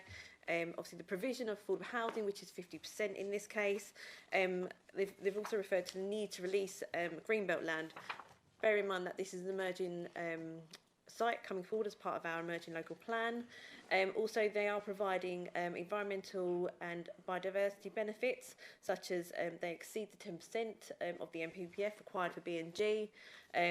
Also, they are providing public open space, health and community benefits, which is seen as a social benefit in accordance with the MPPF, as well as economic and infrastructure benefits, such as during constructions there will be jobs provided, etc.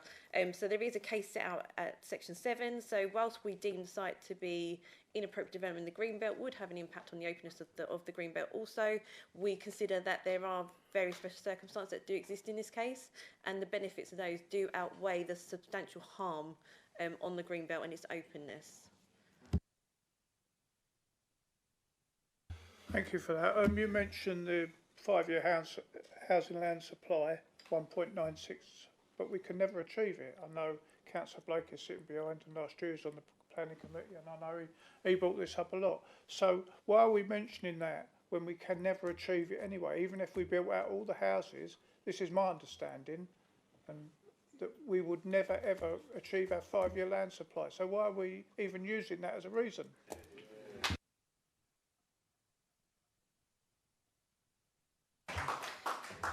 It is something that has to be weighed in the balance of a Greenbelt application. We have currently 1.96 5-year land supply. If development is granted and built out, obviously then it does contribute towards the 5-year land supply.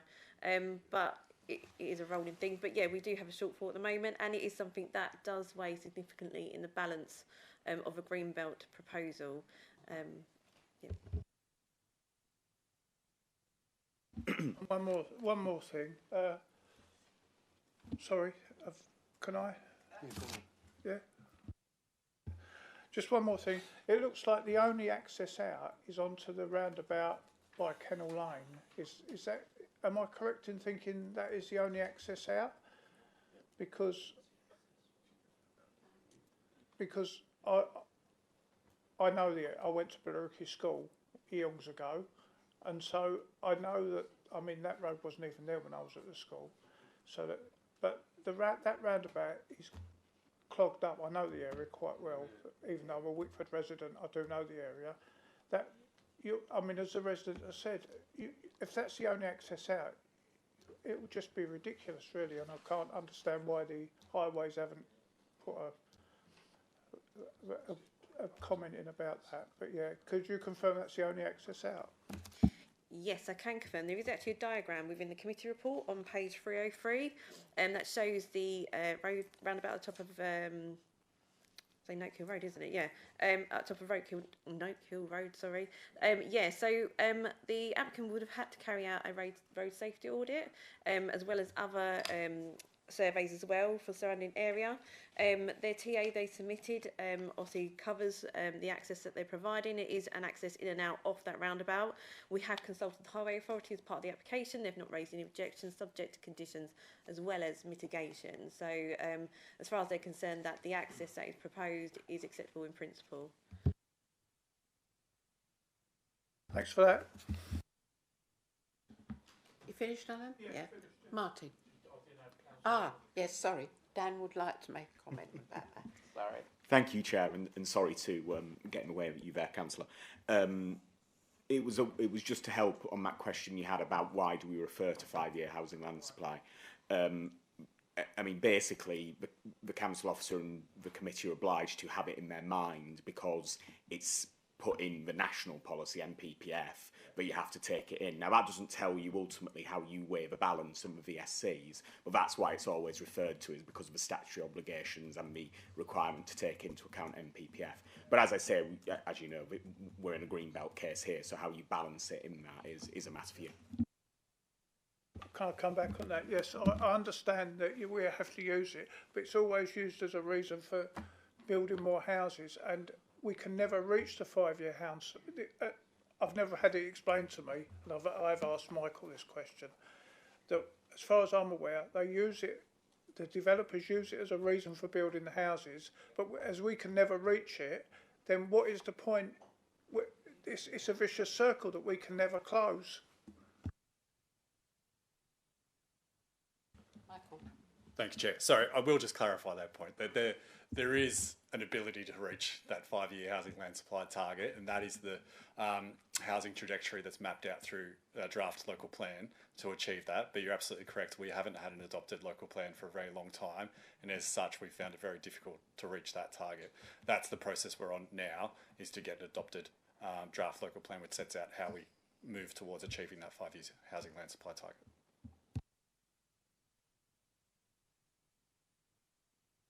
Martin.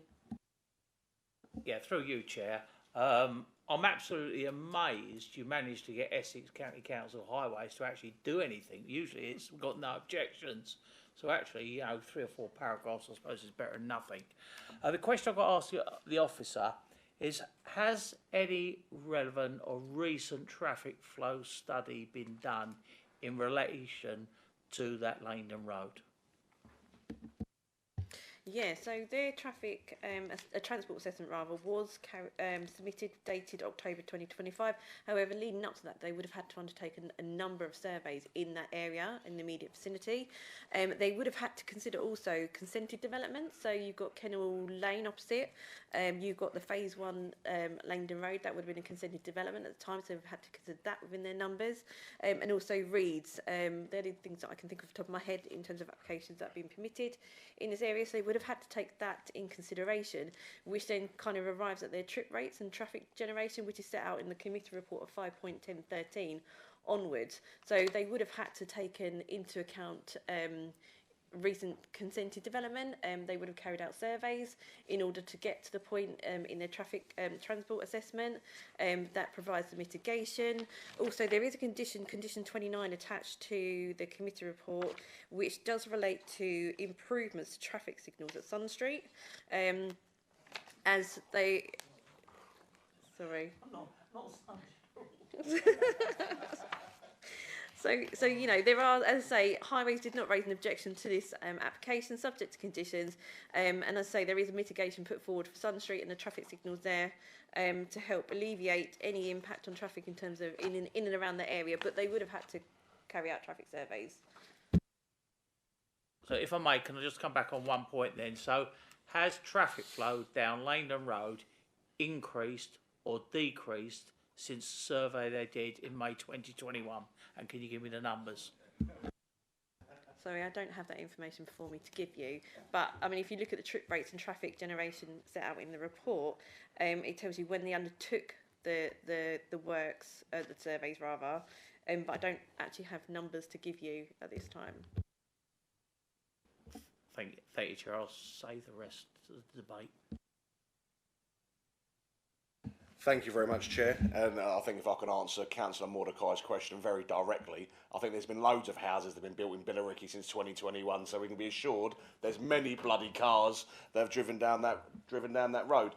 Now, for the officers, I've got 3 or 4 questions. The first 3, I just want a one-word answer to, a yes or a no. Okay, I'll make it very easy for you. Is this a Greenbelt site? Yes. Is it inappropriate development in the Greenbelt? Yes. And does it cause substantial harm to the Greenbelt? Yes. Thank you very much.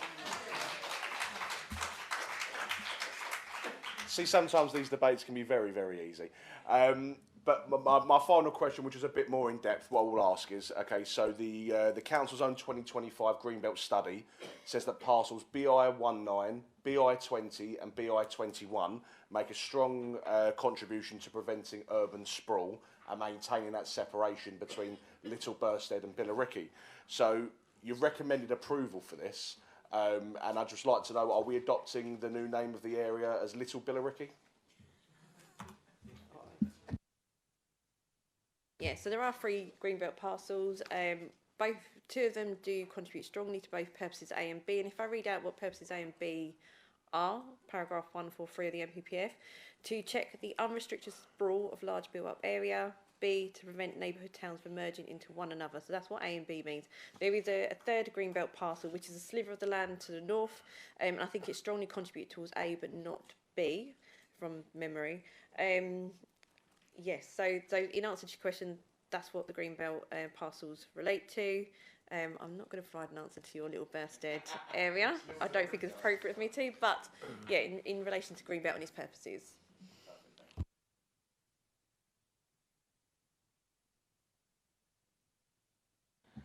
Anybody else on our debate? On the questions. On the questions, yeah. No, right. I'd just like to make a few assertions on this. I think it was Alistair Dawes, I'm sure it. No, it was. Yes, it was Alistair Dawes. Mentioned, or one of them, I think it might have been Amy, about the school situation, which is quilters. I think it was you, wasn't it? Yeah. I know what you're saying because my grandson couldn't get in there.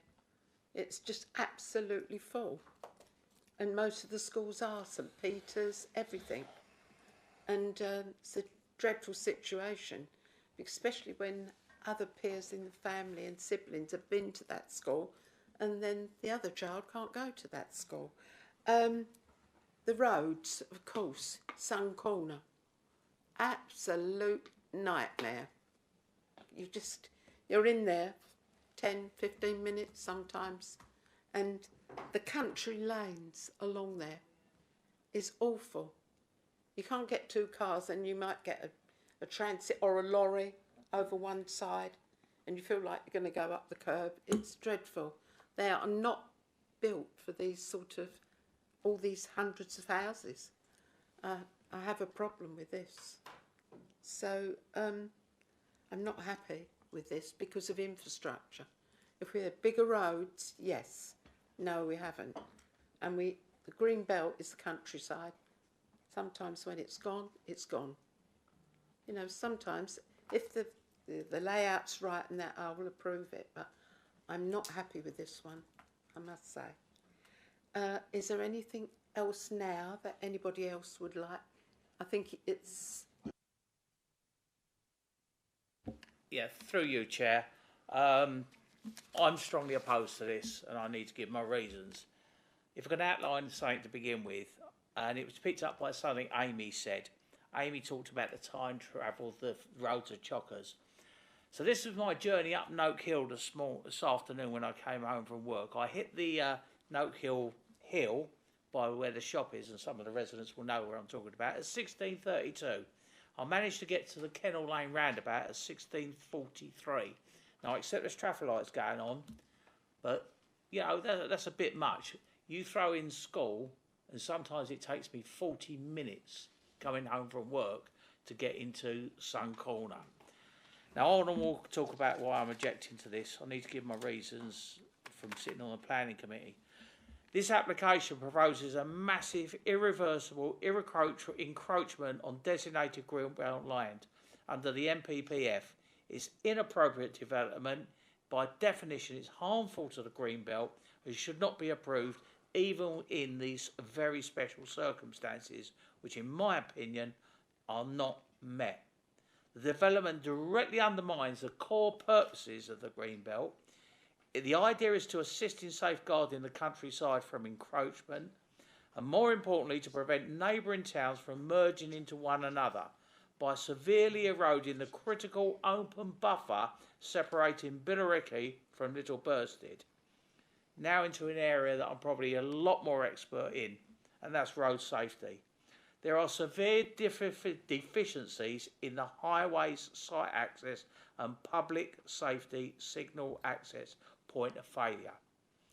There was a survey done in May 2021 by Essex County Council that showed the daily flow of traffic down Langdon Road was 6,942 vehicles a day, with an average speed of 34 miles an hour. Now we are talking about a single funneling traffic from up to 420 residential dwellings and a 500 square metre commercial space through a single primary vehicular access point into the Langdon Road, Noak Hill Road roundabout. It's poor highways design. It introduces a dangerous, and I emphasise dangerous, single point of failure for emergency services and creates a severe localised bottleneck. And that's before we even talk about the schools opening. The additional traffic generated during the morning and evening peaks will cause widespread gridlock on Langdon Road, which is already operating to capacity. This application meets a strict MPS threshold, in my opinion, where the residue cumulative impacts on the road network would be severe and provide us clear, lawful grounds for immediate refusal.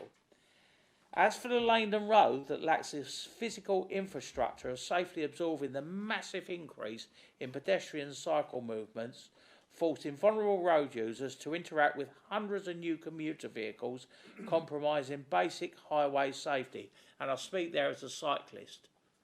I'm absolutely fascinated how you're going to get cycle paths up Langdon Road, plus vehicle traffic. In summary, from my point of view, I will not support this. And as for this Section 106 money that I keep hearing about, well, we've built 1,115 homes in Billericay recently with approval. But I will check with the residents because I can be mistaken, but I haven't seen any improvement in infrastructure. I haven't seen any improvement in bus service, and I've certainly not seen any improvement in the roads. So I will not be supporting this. Thank you.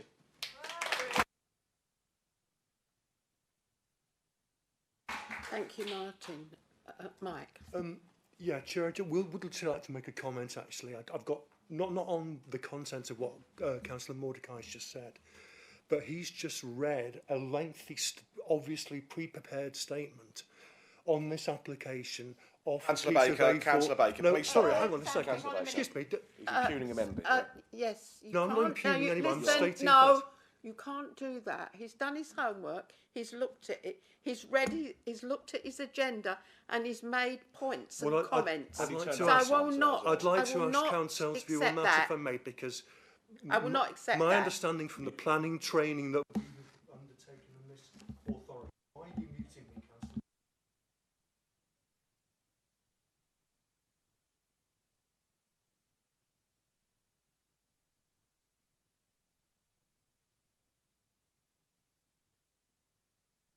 Would like to finish my statement, if you don't mind. I haven't asked, made clear what I'd like Council to comment on yet. May I do that, Chair? Is that okay? Can I comment? I'm going to take legal advice. Dan, May I please give just me legal comment? advice. legal advice, Councillor Baker. You're not chairing this meeting, Councillor Jordan. Can I please make... Why are you cutting me off? You're not the chair of this meeting. Because she's taking counsel, okay? So rein yourself in, give her 30 seconds, and then you can come back to your speech afterwards. I'm not making a speech. I'm trying Well, to... this is the point we are clarify today. a question. Okay, well, No, I have ruled, Mike, on this, but I will look at my legal and what they have to say on it, please.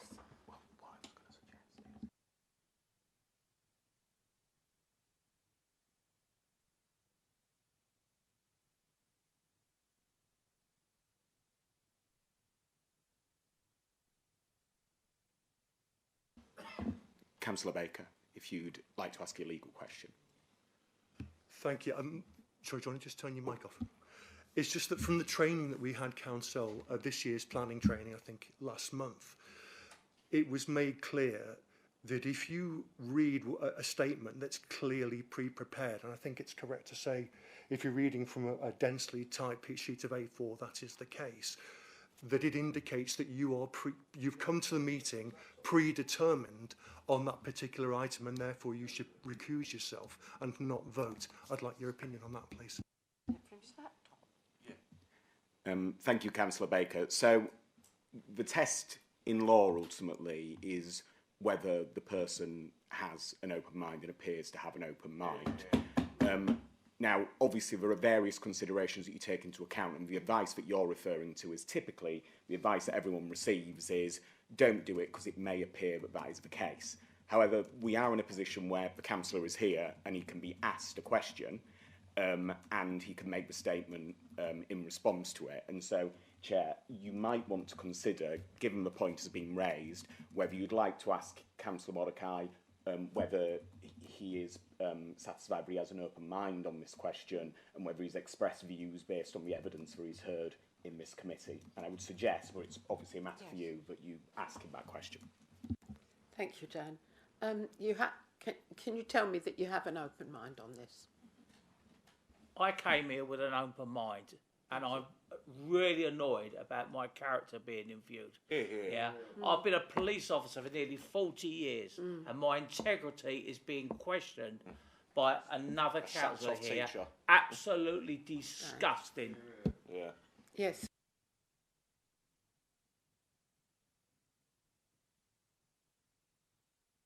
Proper points that you thought of. I see you doing it on your laptop. You have the right to do that, and I cannot find no problem with that. Okay? Thank you, Martin. Sam. Thank you very much, Chair. And I will close my laptop just so that Councillor Baker can't cast any aspersions about my character. Maybe we should cast some about his and his ex-teaching professions, but maybe we'll go there on a different day. One thing I don't agree with is when a developer comes to this committee and tells us there's been no objections. There's been 228 letters that have been received by this council objecting this particular application from residents out of 300 that were asked.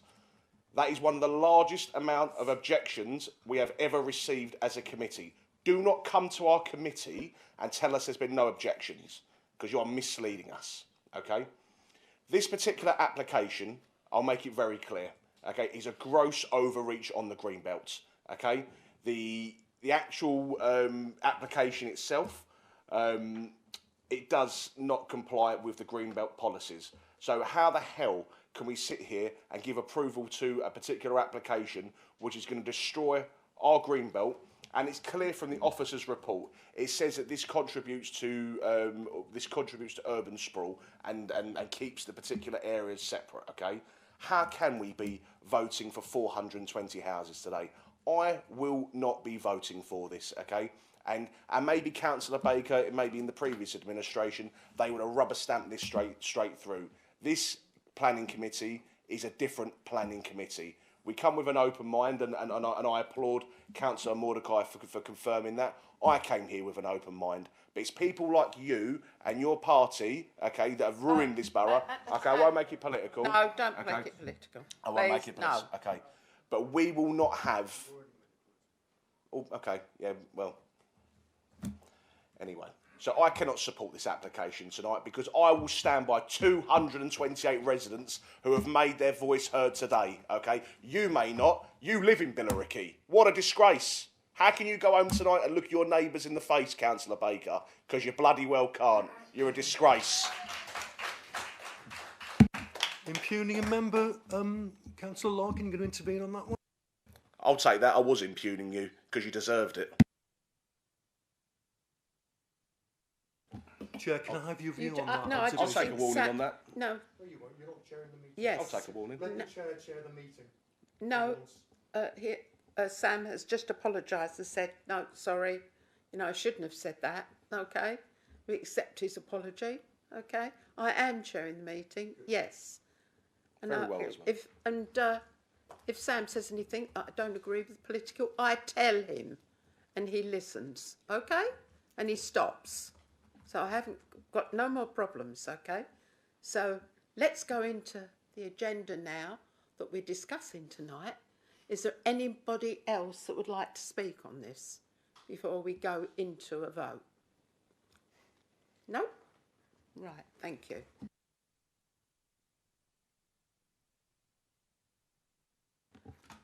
So the planning application number 2501451 out.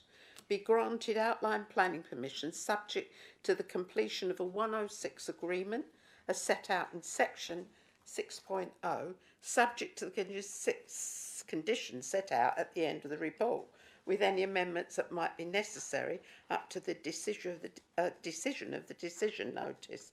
Excuse me. All those in favour of this, please show. Traitor. No.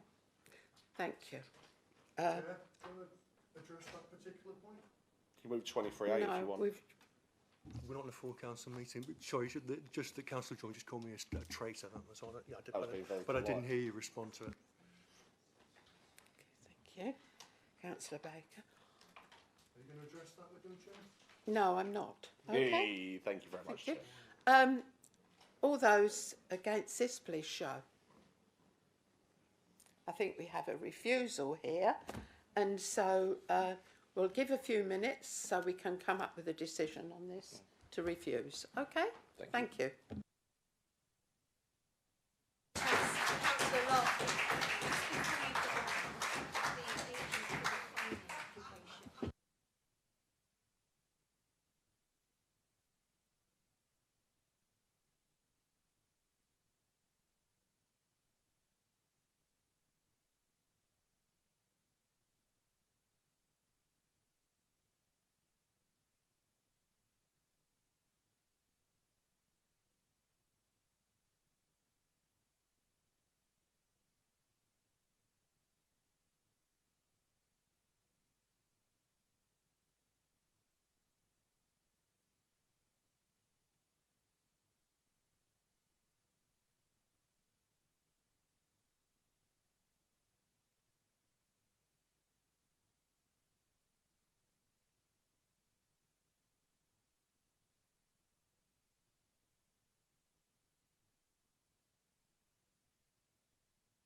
Thank you, everybody. If you'd like to take your seats.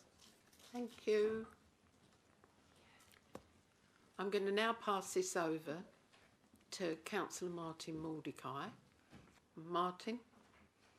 Thank you, Chair. Through you, I'd like to propose the following: that we are minded to refuse this application based on the inappropriate development of Greenbelt and no very special circumstances. Have you a seconder? Thank you, Jeff. So we'll take a vote on this. All those in favour of this motion, please show. All the webcasting. Sorry. Okay. No, I think they heard us on the audio. Yes.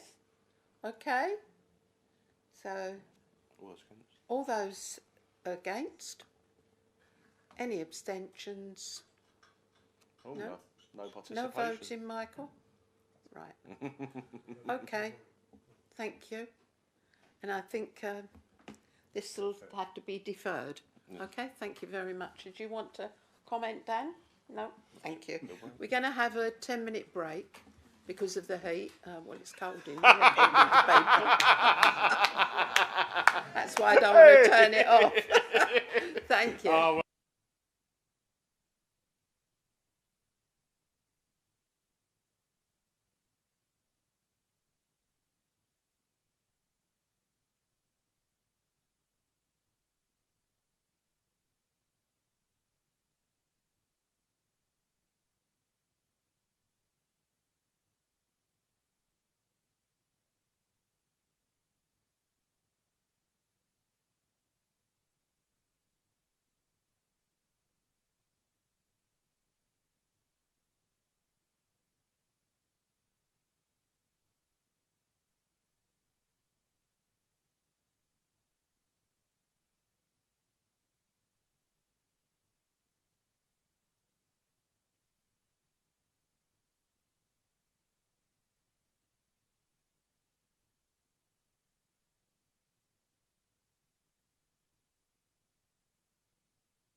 Shall we Oh, no. start now? Oh, no, no. Martin. Yeah, he's gone for a wee. Oh, sorry.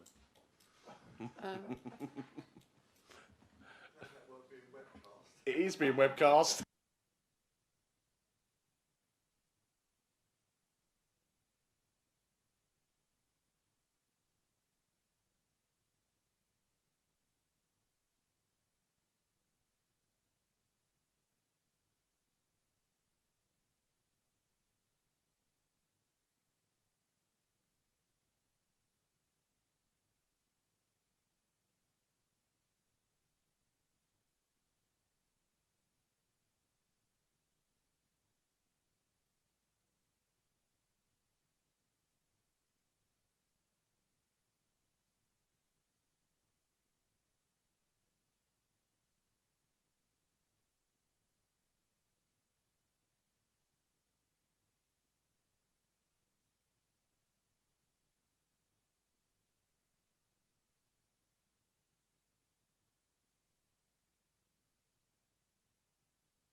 Right, we resume now to item 7, which is planning application number 2500464 outline planning application with all matters reserved except for access for the construction of up to 310 residential dwellings within 2 separate parcels of land, northern parcel up to 255 dwellings, including affordable housing, together with vehicular access from Green Farm Lane, pedestrian cycle access from Outwood Common Road, a sustainable drainage system with associated earthworks, circular 8.7 hectares of parkland, together with other incidental green spaces, including from recreation play space and biodiversity, internal footways, cycleways, roads,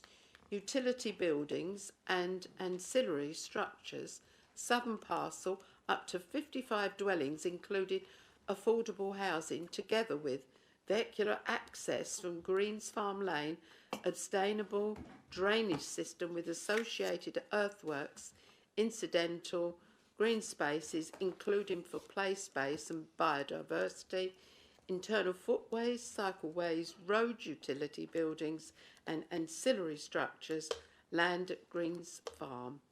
And I think that's you, Katie. Thank you. Thank you, Chair.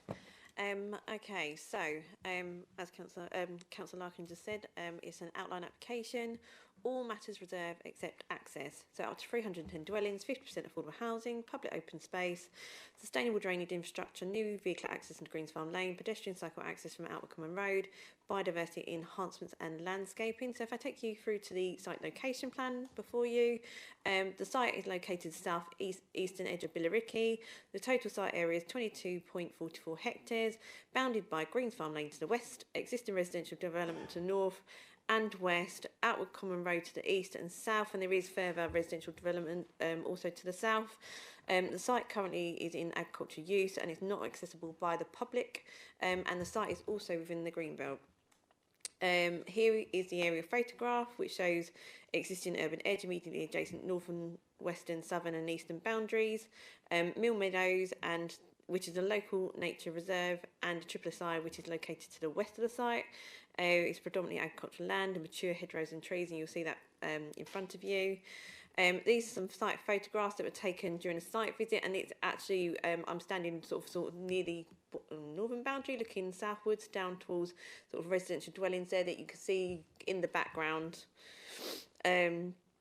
So as you can see, they're open agricultural fields, existing hedgerow mature trees. There are views across the site, and you can see the topography there is rolling down in the southwards direction, and it's an existing countryside setting. Again, there are photographs. This is me standing sort of the southern end of the site, sort of looking across. Also in front of you is the proposed master plan, which is indicative. The development comprises, so as you'll see here in front of you, you'll see there's approximately 255 dwellings to the north of the site, and there's approximately 55 dwellings to the south of the site. So there's two parcels here, and you have a large area of open space between the two. So 61% of open space that's being retained. As part of the proposal, they're extensively landscaping the site with walking and cycling routes. There is ecological and biodiversity enhancements. And such infrastructure. So the purpose of this large open space is to prevent recreation to Mill Meadows, which is to the west. So the reason for it is to prevent future occupiers from using Mill Meadows, and they're going to be providing attractive open space for future occupiers to use, and that's its intention. Sorry. Next is the proposed vehicle access. So the northern parcel. So if you can see, I have put some arrows on here. So at the north, there is a priority junction with Ghost Island right turn lanes, and that's access from Greens Farm Lane. This northern vehicle access is within the 30 mph speed limit. That's along Greens Farm Lane. The southern parcel will be accessed off Greens Farm Lane again, and that is also a priority junction. And then to the east of the site, there is an emergency access only with pedestrian and cycle access onto Outwood Common Road. And so there will be new footways and cycle connections there that are proposed. Taking on to the key issues, looking at the principles of development and Greenbelt. So as I said previously, the site lies within the Greenbelt. The officer has concluded that the site does not strongly contribute towards Greenbelt purposes A, B or D. Site capacity, site is capable of being regarded as a grey belt under MPPF. Development satisfies paragraph 155 of the MPPF and complies with the golden rules. It's considered that the proposal is not inappropriate development. However, the applicant has put forward their very special circumstances, which does include the 5-year land supply. The proposal does deliver up to 350 dwellings, and 155 of those will be affordable, which complies with 50%, and you know that coincides with the golden rules. As part of Section 106 infrastructure package, affordable housing, as I just said, 155 units. We have bus stop improvements, shared footway, cycleway facilities. There will be 30 years maintenance and monitoring of the approved biodiversity net gain. There's also a healthcare contribution, an education contribution, employment and skills, bus service enhancements, play and sports contribution, and health and wellbeing. And in total, it's over it's £5.1 million that's being sought for this development. Regarding the planning benefits, you'll see here the positive has been set out for you on the left-hand side. Again, it's delivering up to 310 new units, with 50% of those being affordable, which contribute towards our housing land supply. There is extensive open space, 61% to be precise. There is also going to be 34% on-site B&G benefits as well for this site that's been delivered. There's also economic and social benefits there as well that's also been outlined for you. There has been some negatives as well put on the right-hand side, which is about loss of undeveloped greenbelt land, changes to landscape character and openness, and loss of agricultural land as well. And the landscape assessment. That's it, sorry. Officers have recommended that planning application 2500464 outlined to be approved, subject to completion of Section 106 agreement, conditions set out within the officer's report. However, just to remind you that the applicant has applied non-determination, and therefore members have options that are set out on page 351 of the agenda. These options are for members of the planning committee to indicate agreement with the officer's recommendation and resolve the outline planning permission be granted subject to completion of Section 106 agreement and the recommended conditions. So I remind you they've already submitted a non-determination appeal for this site. Or alternatively, members for the planning committee to indicate that permission should be refused, in which case members will be required to identify and agree reasons for refusal at this meeting for inclusion within the council's case in respect to non-determination appeal. Thank you, Chair. Thank you, Katie. Now I open it up to members that people that wish to speak on it. Sorry, Mike.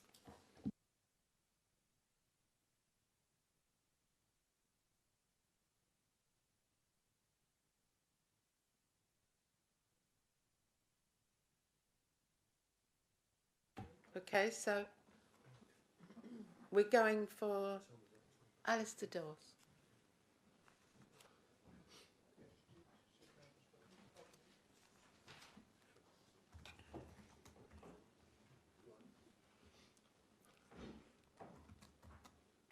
Thank you, Alistair. Please ignore the greenwash. This shocking proposal would be hugely damaging to the biodiversity of Mill Meadows to the immediate west, which is a site of special scientific interest, meaning it is of national importance. We have very few in the borough, so buffers and connectivity corridors, known as impact risk zones, around SSSI, such as Mill Meadows and Langdon Hills, should be developed central to our developmental spatial strategy. Mill Meadows is already surrounded on three sides by development. This makes it especially dependent on this one remaining, a narrow wildlife corridor. The proposal would sever half the corridor and degrade what remains. In recognition of the site's extreme sensitivity, the developers were initially suggesting a 16-hectare nature reserve to mitigate harms. But sadly, this was not included in the proposal. We have something much smaller and weaker. It's not a nature reserve. It doesn't carry all the way through to, and it's not managed as such. The emerging local plan carries more weight the further forward it gets, and the plan is progressing very fast, whether we like it or not. And the proposal is not in line with the plan, because the plan requires, as I understand it, that the whole of the vast and complex H1 area of South East Billericay is master planned before permissions are given. Assessing an area's contribution to Greenbelt purposes is notoriously subjective. The Basildon planning officers who carried out the 2017 Greenbelt review judged the area to perform well. The controversial recent consultant-produced reviews, which downgraded nearly everywhere in the borough, still judged this site as performing well. Now, different officers have looked at the site and judged it as grey belt. Goalposts have moved a little, and subjective judgments are part and parcel of planning, but one man's subjectivity is another man's arbitrary decision, and it doesn't inspire confidence. In any case, the inspector will make a subjective decision of his or her own anyway. One final point. Sunnymead Primary lies adjacent to the proposal site, and it is, as I understand it, one of the few with potential to grow. But no effort has been made to create a new southern entrance, and the others are really badly constrained. And the threat of such a missed opportunity highlights the need to determine sites like this as part of the local plan and subsequent master planning processes. Thank you.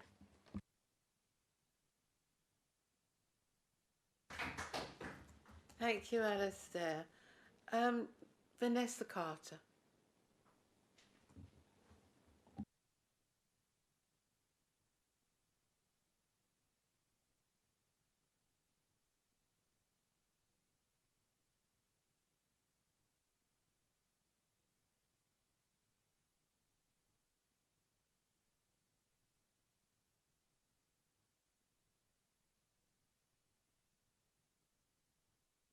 Thank you, Vanessa. Good evening, Chair. The Council's own Greenbelt Review 2025 places this site entirely within parcel BI 33.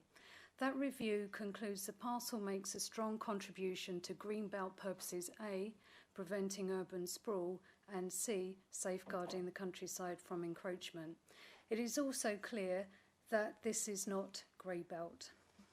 This site therefore makes the highest contribution to the purposes of the Greenbelt, yet the officer's report reaches the opposite conclusion without any objective evidence.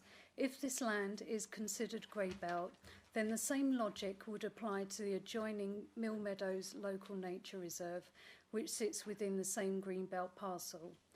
That is clearly inconsistent with the Council's own evidence. This is open countryside that has historically been used for agriculture, supporting local employment and food security. It also forms a vital wildlife corridor linking Mill Meadows to Norsey Woods. The site also borders on Grimshill Wood and lies close to the ancient woodland at Barnsley Wood. Development would leave Mill Meadows surrounded on all four sides, exposing it to increased pollution, disturbance and traffic from 310 homes and at least 500 additional vehicles using the already busy Greens Farm Lane with no meaningful traffic mitigation. Members are aware that the Council cannot currently demonstrate a 5-year housing land supply. However, that does not require you to approve this application. The MPPF makes it clear that the usual tilted balance does not apply where Greenbelt policies provide a clear reason for refusal. Permission can only be justified if this is grey belt or if very special circumstances exist. Neither has been demonstrated. The site is not grey belt according to the Council's own review. It is also not in a sustainable location. It is 1.8 kilometres from the station and 1.4 kilometres from the High Street, making it an edge of town, car-dependent development. Finally, members may be aware of the 2024 Potash Road appeal.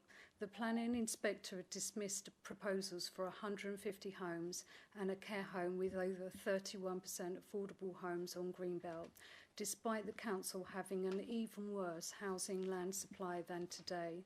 The inspector concluded that the housing and economic benefits did not clearly outweigh the harm to the Greenbelt. The position has not materially changed. The Greenbelt harm remains substantial and the policy tests have not been met. For these reasons, I urge the committee to refuse this application. Thank you. Thank you, Vanessa. Can I call upon Councillor Chris May, please? Thank you. Okay, Chris. Thank you, Chair. Billericay Town Council have reviewed this application very carefully, and it is our view that we have significant concerns. One, this is inappropriate development on the Green Belt without exceptional circumstances being demonstrated. The officer's subjective assessment is fundamentally flawed. Patently, this is not grey belt.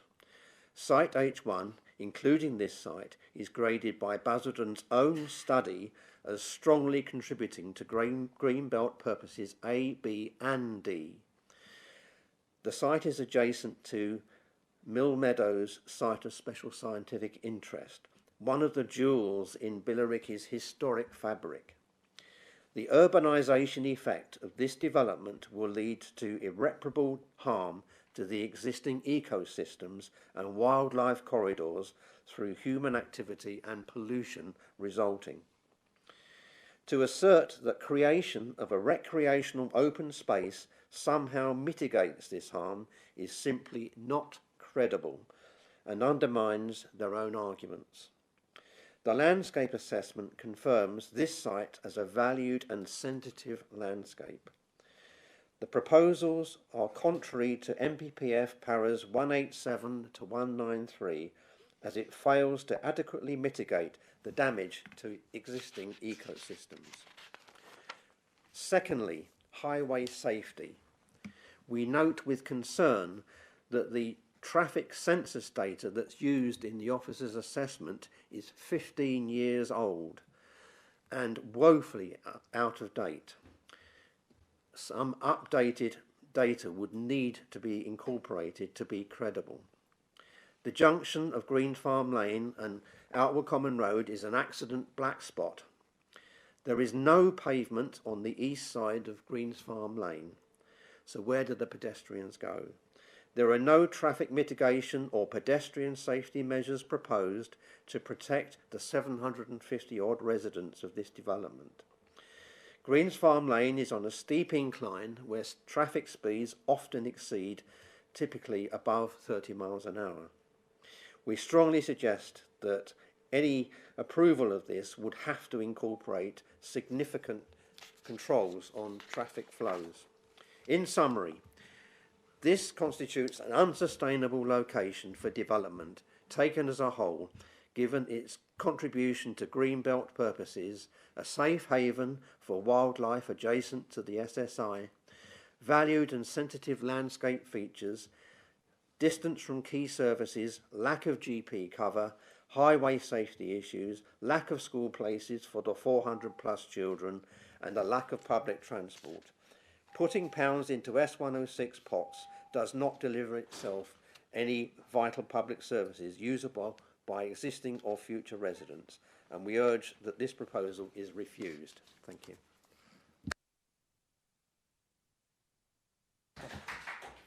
Thank you, Chris. Susan Malloy, please.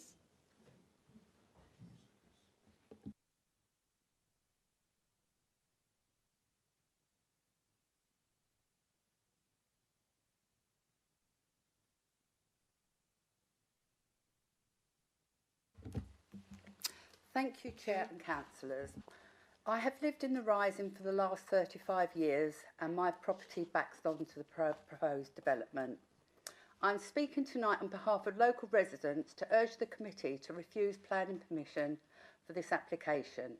The Planning Officer's report recommends approval on the basis that this proposal meets the rules of paragraph 155 of the National Planning Policy Framework. Paragraph 155 is not a free pass. To pass the gateway test, subclause A strictly requires that the development utilises grey belt land. Under national policy, land cannot be classified as grey belt if it strongly contributes to any of the core green belt purposes, specifically paragraph 143A, which is to check the unrestricted sprawl of large built-up areas. This committee must look at its own evidence base. The Basildon Greenbelt Study 2025, independently conducted by land use consultants, specifically evaluated this site, B133, as very strong. It strongly contributes to the vital high-performing role in preventing urban sprawl. By the very definition of national planning law, parcel B133 is not grey belt. It is protected high-performing green belt. Because it is not grey belt, it completely fails the gateway criteria of paragraph 155A. The planning officer has graded the land medium and has based their decision on the latest planning practice guidance of 2024, whereas the Basildon Greenbelt study was procured in 2025. The officer's assessment is a subjective opinion. Furthermore, this is grade 3 agricultural land. Developing it flies in the face of wider NPPF protections designed to safeguard our food-producing soil. Members, if you vote to approve this application tonight based on the flawed definition of grey belt, that openly contradicts the land use consultant's study. What is the point of having an independent study when it's not adhered to and take no notice of it? The applicant has failed to prove the very special circumstances required to build a high-performing green belt. Housing needs does not magically turn high-performing green belt into grey belt. The site must meet the definition first, and according to the LUC, it fails the definition. Please protect our countryside, uphold the findings of your own LUC study for parcel B133 and refuse this application. Thank you. Thank you, Susan. Can I call upon David Barnes, please?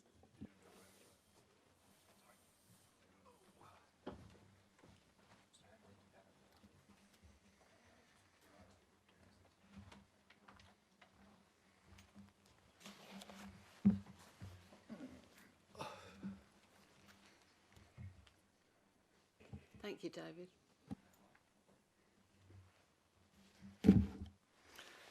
There's a comprehensive report, so I don't intend to say a great deal, but I will pick up 4 points if I may. Firstly, the site has consistently been assessed by this council as being suitable and appropriate location for housing development, both as part of the withdrawn local plan and the plan that you are considering now. The extent of the northern and southern housing parcels, according to what the council has identified and is identifying for development.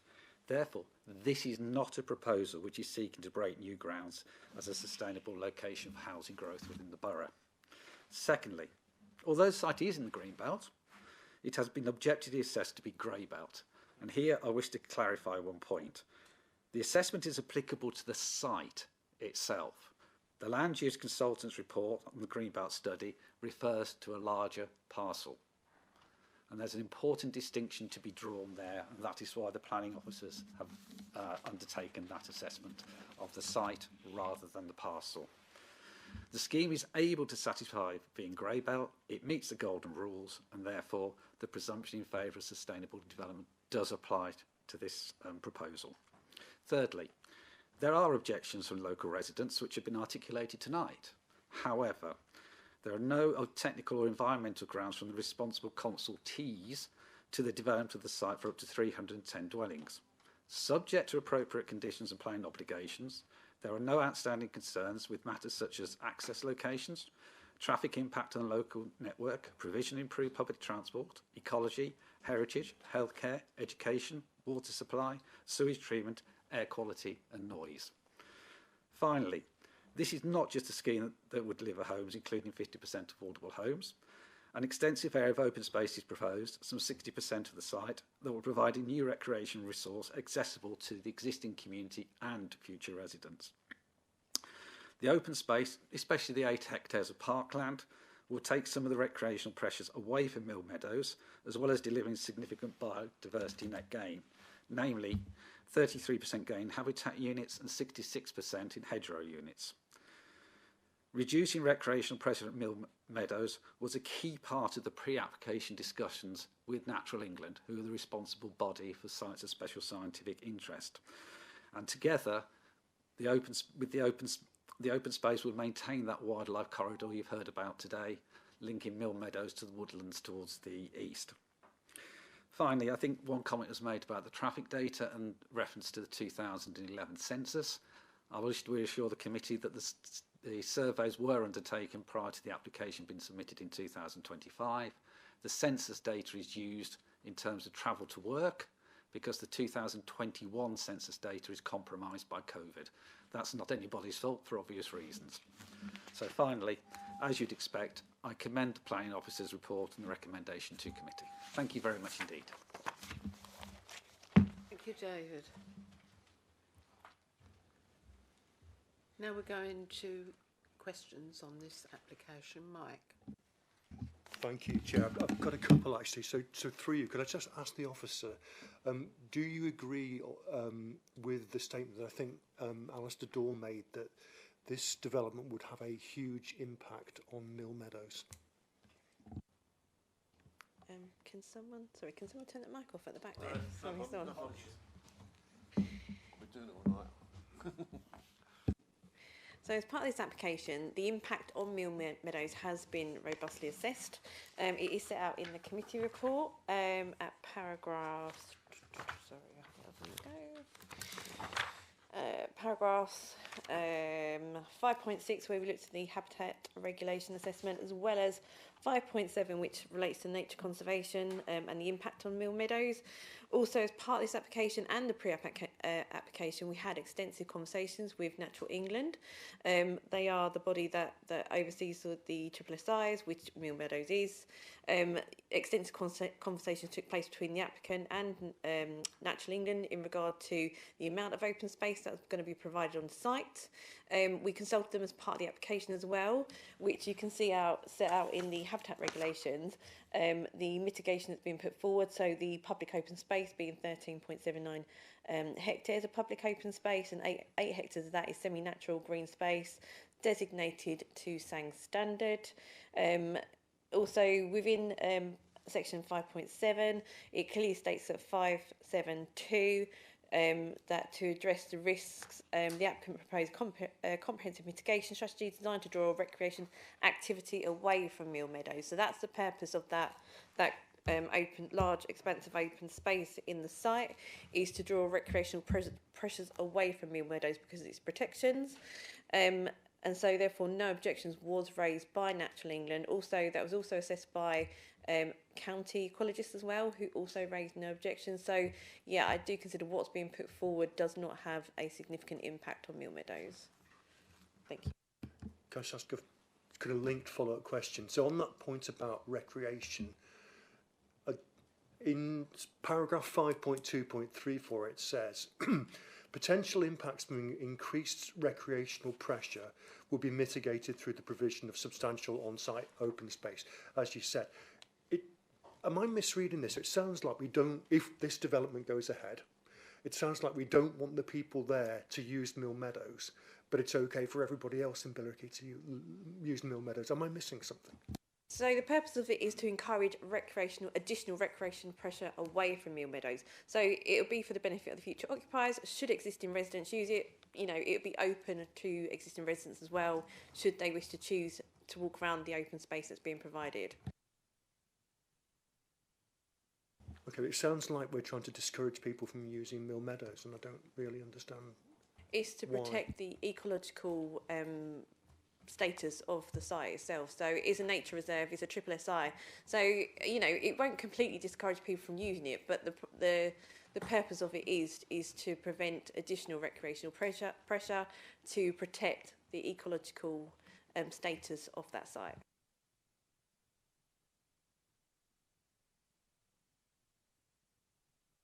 Yeah, through you, Chair. I missed it, sorry, I do apologise. I was writing some notes. You said the negative, change of landscape, and I didn't quite get the last couple of bits and pieces.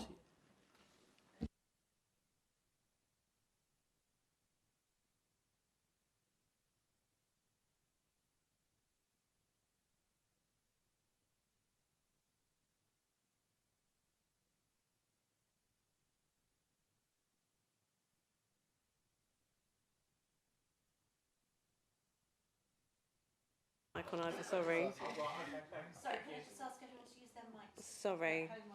Sorry. So loss of undeveloped greenbelt land, change of landscape character and openness, loss of grade 3A/B agricultural land, loss of higher/lower sensitivity landscape area. So bear in mind that some of these weights been applied, which is minor negative weight against a moderate to substantial negative weight. But they're the four listed for you. Thank you.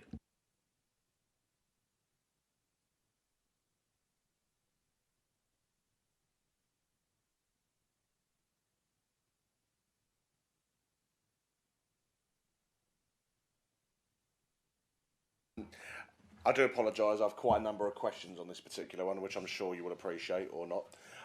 So in regards to, basically in terms of simple terms, obviously the Council's Greenbelt study says that parcel BI33 is not Greybelt, yet this report concludes part of it is. Could you explain, please? Yeah, sure. So if I take members to paragraph 5.24 of the officer's report, or committee report rather, where it identifies what Greybelt means, which is set out in the glossary of the NPPF. So I'd like to draw your attention to where it says Greybelt. For the purpose of plan making decision making, Greybelt is defined as land in the Greenbelt comprising previous developed land and or other land that in either case does not strongly contribute to any of the purposes A, B or D or paragraph 154. So if I take you then to page 374 of the committee report, there is a table there. So bearing in mind I said that the land should not strongly contribute towards purpose A, B and D. So that table there will show you the site strongly contributes to A, but it's moderate towards B. And obviously weak to no in purpose D. So it doesn't strongly contribute to all those purposes, just one of the purposes out of the three that have been identified. Also, the map above, on the same page above, shows a parcel of Greenbelt land, which includes the Triple SI Mill Meadows and also includes the application site. As part of the parcels being developed, not the entirety of the parcel developed, we've then referred to the PPG guidance, which sits alongside the NPPF. So yes, the NPPF is dated 2024, Greenbelt study is dated 2025. The Greenbelt study is based on that guidance, providing the PPG as well as the NPPF. So we've considered purposes A, B and D, and we've looked at the strong, the moderate and the weak to no contribution harm, and is outlined there where if we consider the parcels strongly contribute towards purpose A, B and D, and it has been concluded that it is Greybelt on the basis that the parcel is only been developed 50% roughly, and that it only strongly contributes towards purpose A, not all the purposes, which is A, B and D, which is referenced in that Greybelt paragraph of the NPPF in the glossary that I read out. Thank you very much. Can I just ask, where in the NPPF does it say that officers can depart from their own Greenbelt study conclusions, please? I'm not departing from the Greenbelt study as such. I'm making an assessment based on the evidence before me. I'm not departing from the Greenbelt study. Thank you very much for confirming. If the wider parcel makes a strong contribution to preventing sprawl, what objective evidence does it show that this site does not? So should the whole parcel come forward for development, which it isn't, because obviously the SSSI is protected under Wildlife Act, then obviously a different view could have been taken. However, as I said, it's only half the parcel that's being developed. So that's why we've considered to be grey belt and doesn't strongly contribute towards those purposes. But like I say, if it was the whole parcel, then, you know, we would have taken a different view, but it's not. I do have a number of questions, I do apologise. So does development on this site reduce the amount of open green belt land around Billericay? It reduced it slightly. However, do bear in mind there's 61% still open space that's being provided as part of the proposal on this site. So there'll be a slight reduction in the green belt, but there is still 61% that remains open. And as I said, it's an extension to Mill Meadows. And obviously it mentions in the report that this is grey belt. What nearby green belt land would not qualify as grey belt? That all depends on the Greenbelt study, but I mean, you haven't referred to a piece of land in particular, so I can't give you a definitive answer. Oh, land surrounding it. I mean, I haven't looked at the Great Greenbelt. I haven't assessed that, so I can't give you an answer to whether they strongly contribute towards the Greenbelt. But should applications come forward, obviously we'll carry out that same assessment. And would approval, if given approval today, would that weaken the existing Greenbelt boundary around Billericay, do you think? I don't think it does. In the respect that when you look at, sorry, I've got the presentation in front of me. I mean, when they're looking at developing the parcel of land, as you would have seen, there's a northern and a southern parcel, which rounds off the urban edge of Billericay. So in terms of weakening the boundary, you are looking at sort of the rounding off of development, which is something that we have to consider as part of any grey belt assessment, and when we're concluding if it's grey belt or not, because we're looking at sort of whether it projects into the countryside, and this development doesn't, because there is a large extent of open green space between the two parcels. And just a question in regards to building, obviously 310 houses on open fields. Can you explain how this is considered a rounded off exercise rather than outward expansion, please?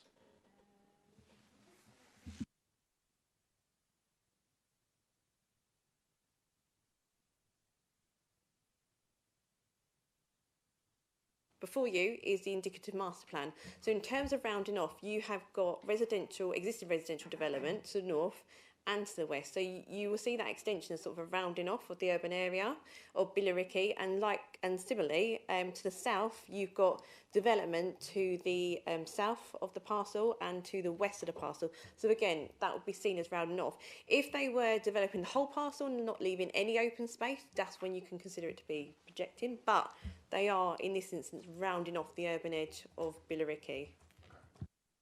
And in regards, if Basildon had a 5-year land supply, would officers still be recommending this for approval? If Basildon had a 5-year land supply, then a different recommendation may be taken. But we don't, as we currently stand, don't have a 5-year land supply. Thank you. And have officers identified any previously developed sites that could accommodate similar housing numbers? Sorry, you're straining sort of policy. Yeah, no, of course, that's because I'm asking questions. Yeah, I'm torn on this application, Katie. Okay. So I'd just like to ask some additional questions. To Michael on that? Would that be okay? Sorry. Yeah, thank you, Chair. So obviously we need to assess this application on its own merits. So we're not looking at broader policy decisions around where growth occurs within the borough. That process occurs through the draft local plan that we're obviously preparing at the moment. Thank you very much. And the landscape sensitivity assessment describes the wider area as having medium to high sensitivity. Why should us elected members give greater weight to the lower site-specific assessment, please? So as part of the application, we have consulted with landscape officers over at Essex County Council who have reviewed the landscape assessment and considered the proposal before them. They've not raised any objections to the application. There are conditions secured requiring further soft landscape to be submitted, and that is a reserved matters to be dealt with at a later stage. So no objections has been raised by any consultee with regards to the landscaping for this site. And I mean, you would have seen there is a map somewhere in the report that I can't find right now, where, as you've mentioned, there is medium to high sensitivity. But as I say, Essex County Council has reviewed it, and they consider the proposal to be acceptable, subject to conditions. And would you be able to advise, maybe I've missed this in the report itself, but how much agricultural land would be permanently lost to this development, please? Yeah, so there is an agricultural land section, which is, and I have put a map in there as well to show you.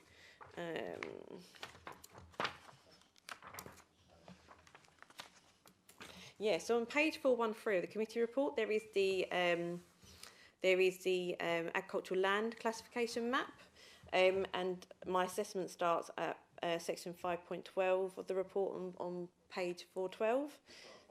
Yep. So the site itself has been considered to be 3B, which is the poorest. If I actually read out the actual.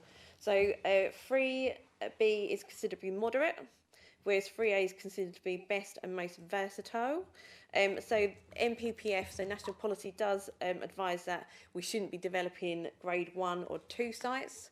3A, which is a small area that has been identified, that will be retained within the open space of the site that's being proposed.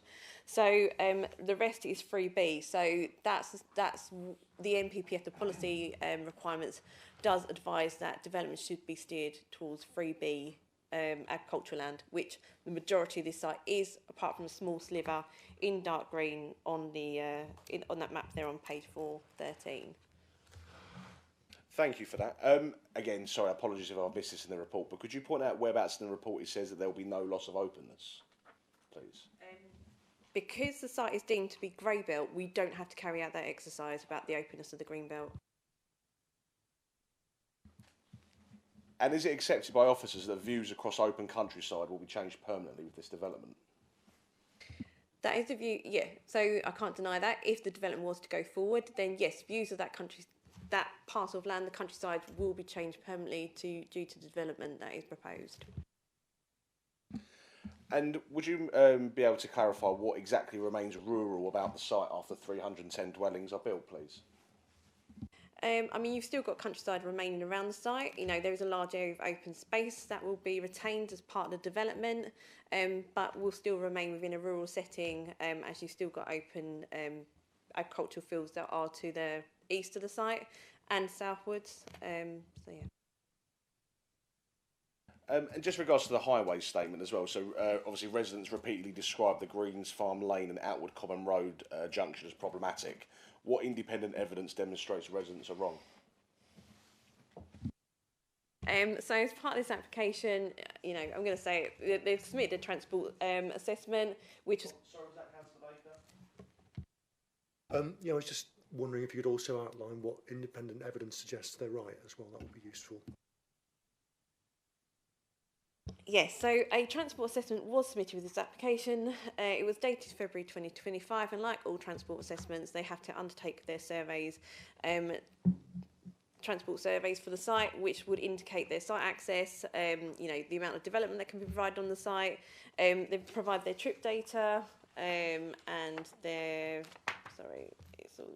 traffic generation data that is set out in the report as well. So yeah, so they would have undertaken, as I say, transport surveys, which would have indicated their trip rates, their traffic generation, which also would in turn sort of propose, you know, suggest what proposal in terms of access to provide as well.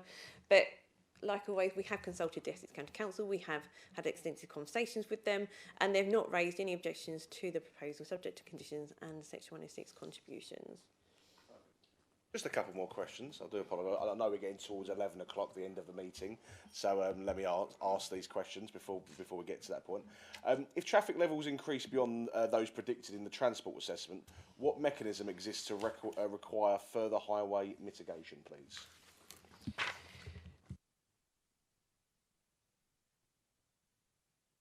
part of their assessment, they have put forward their trip data and their traffic generation. In regards to any mitigation required by the Highway Authority, all they've asked for is conditions around the access itself.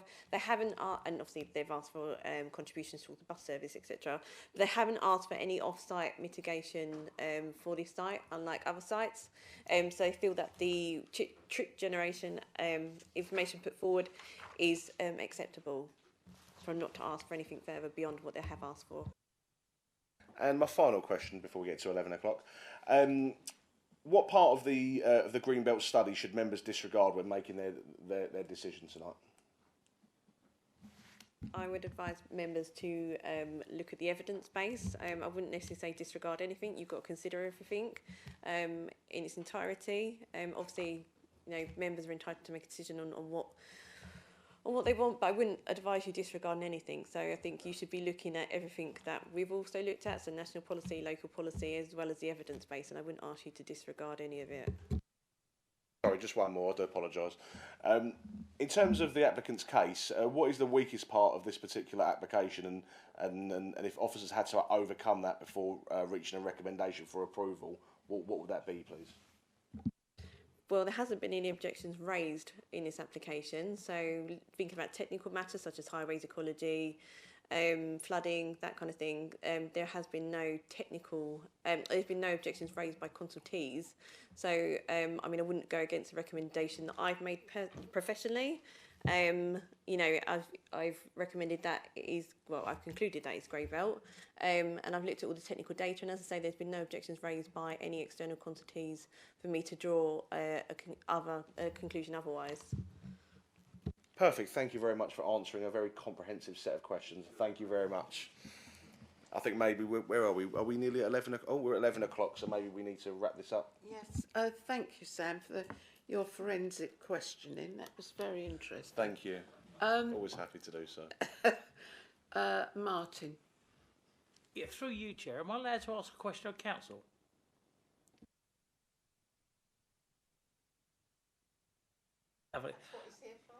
Well, in relation to what Councillor Genet said and what our officer said, the Walsall Council case that went to appeal and the planning officer approved it, the Walsall Council applied to the High Court for saying we want a judge to hear it. The judge has said there is a legal argument that the planning inspector may have misinterpreted the definition of grey belt. Has that been fully done now, or is it awaiting hearing? Thank you. Thank you, Councillor. I mean, the short answer is I don't actually know. So, I mean, that's me being honest. So, there's been quite a number of cases on the interpretation of grey belt. Some have said inspectors got it right, some have said inspectors got it wrong. And that's basically as much as I can say. But I apologise, I can't actually give you a specific answer to your question. No, through you. I didn't want to put you on the spot. That's why I asked the question. But you've answered that, actually. Some have got it right and some have got it wrong. So the definition is a grey area, isn't it? Thank you. I mean, yes. I mean, it's all matters ultimately of planning judgment, which are a matter for this committee. Other questions, Martin? No, I'm done. Okay, Mike. Thank you. Yeah, just to check through you, Chair, Katie. So there are 14 hectares of new public open space on this site, right? And are there any at the moment? Is there any publicly accessible open space on this site as it stands? So at the moment, the site is not publicly accessible. It's 61% open space. I was going to check the Greenbelt assessment because that's where the hectares would have been stated. Sorry.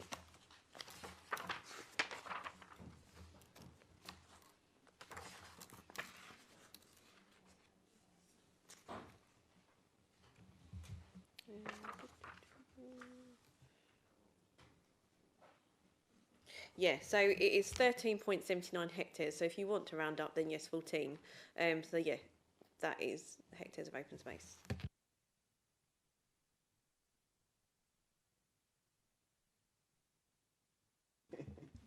Through you, Chair. Thank you, Councillor. With a moment to check it, I've now been able to go and find the answer.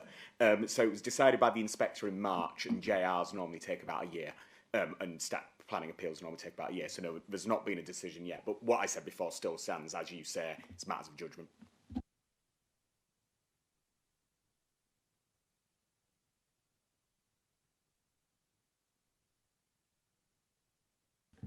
Any other questions? No? Well, now we're going to sort of debate. Anybody want to debate this anymore? Am I on? Yes, of course, so. Well, I've asked so many questions tonight, I might as well have an opinion on the matter. Of course, I mean, from what I've read in the report tonight, there's absolutely no way that I can support this application. Again, I mean, even though they say it's grey belt, I mean, I don't agree with that. And on the basis that that it doesn't conform to the Greenbelt policy, that is the reason I will not be giving it my vote tonight. I would encourage all members on the committee to share that viewpoint with me, so that we do not destroy the Greenbelt any further. Thank you. Martin. Chapeau. Yeah, through you, Chair. Like when the previous one, I did have a very open mind on this. Something to say, Councillor Baker? I Sorry, you chairing the meeting? You're shaking your head from the sedentary position as per usual. for me, it was about the change of landscape and the character of openness. Billericay has got a lot of history, and what we're doing with 310 houses is we're putting them to parcels and breaking that history up. You know, it's about the local character as well, the history and the surrounding area, and I'm sorry, I cannot support this. I cannot support this. Thank you, Martin. Alan, no? Nobody else? Right. I'd like to make a few things on this. I have a problem with the NHS, the doctor's surgeries here again, and even the hospital is inadequate. You know, and we're going to add to these figures. Are they going to spend some more money on the hospital? We do not know. Doctor's surgeries, they complain that if you go to A&E, but if you can't get an appointment with your doctor, that's where you go. So I have a bit of a problem with this. And also the Zeppelin site. It's something that people in Billericay like. And it's lovely. I've actually stopped there and had a look at it. And yes, I have, Sam. You have to take me on a little date. And it's very nice. And then I know they're saying they're going to relocate it, but it's nice the position it's in. So I have a problem with this. So I'm not happy to approve this tonight.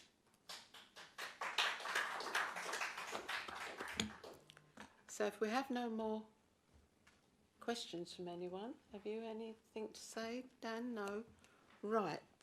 So I shall go in to the recommendation is that the planning application number 2500464 out be granted outline planning permission subject to the completion of a 106 agreement as set out in section 6.0 and the subject to the conditions set out at the end of the report with any amendments that might be necessary up to the issues of the decision notice.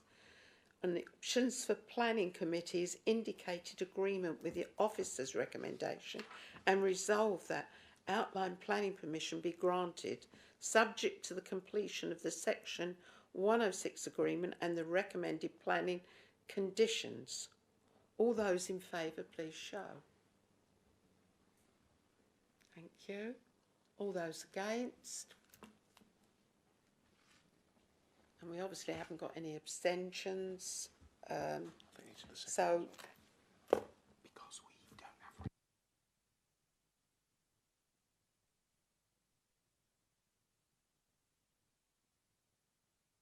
we will adjourn just for 5 minutes to get this right. Thank you.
I'm just going to read this application out. That the application be refused, that it is not accepted that the site is Greybelt land, as Greenbelt development is inappropriate development and there are no very special circumstances in this case. So, is everyone happy? I don't know how much we've got. One of that. So, please, all those in favour of this, please show. Thank you. Any abstentions? No. Any refusals? No. Thank you, everybody. What we're going to do now, we're going to have a vote because it's coming up to the bewitching hour and it's been a very hot day and people want to go home. People have not eaten.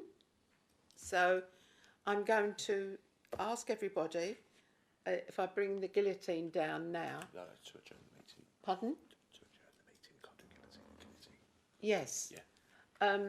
So all those in favour of bringing the guillotine down now. Adjourning. And adjourning this meeting, we will bring it back. Chair, can all I those make in a point? favour. Seconded. Can I make a point, please? Yes, of course. The next application, thank you. The next application has gone to appeal. So surely we should hear that one so that we know what decision we will take to the appeal. Otherwise it will just be down to them. We need to hear the next one. No, because the time is getting on now. Even it might take another 20 minutes. And we don't really want... We did set a guillotine time of 11 o'clock. Yes, we did. Yeah. It's what we'd agreed. That was right, Sam, wasn't it? So we've gone over that. So I'm asking... I'm going to say now, all those in favour of putting the guillotine in... And adjourning the meeting. And adjourning this meeting for these two applications, please show. I think that's granted. Any refusals? Yeah, okay. Right, two refusals. Any Chairman, abstentions? Chairman, may I just ask, for the sake of propriety, whether you're adjourning the meeting to a specific date or to the next scheduled meeting of the committee? Yes, we can ask the officers to put this on the agenda of the next meeting. Yeah, next meeting, yeah. Can we do that? Yeah. Thank you. Thank you. Good night, everyone. And Thank you. It's been a long evening. Thank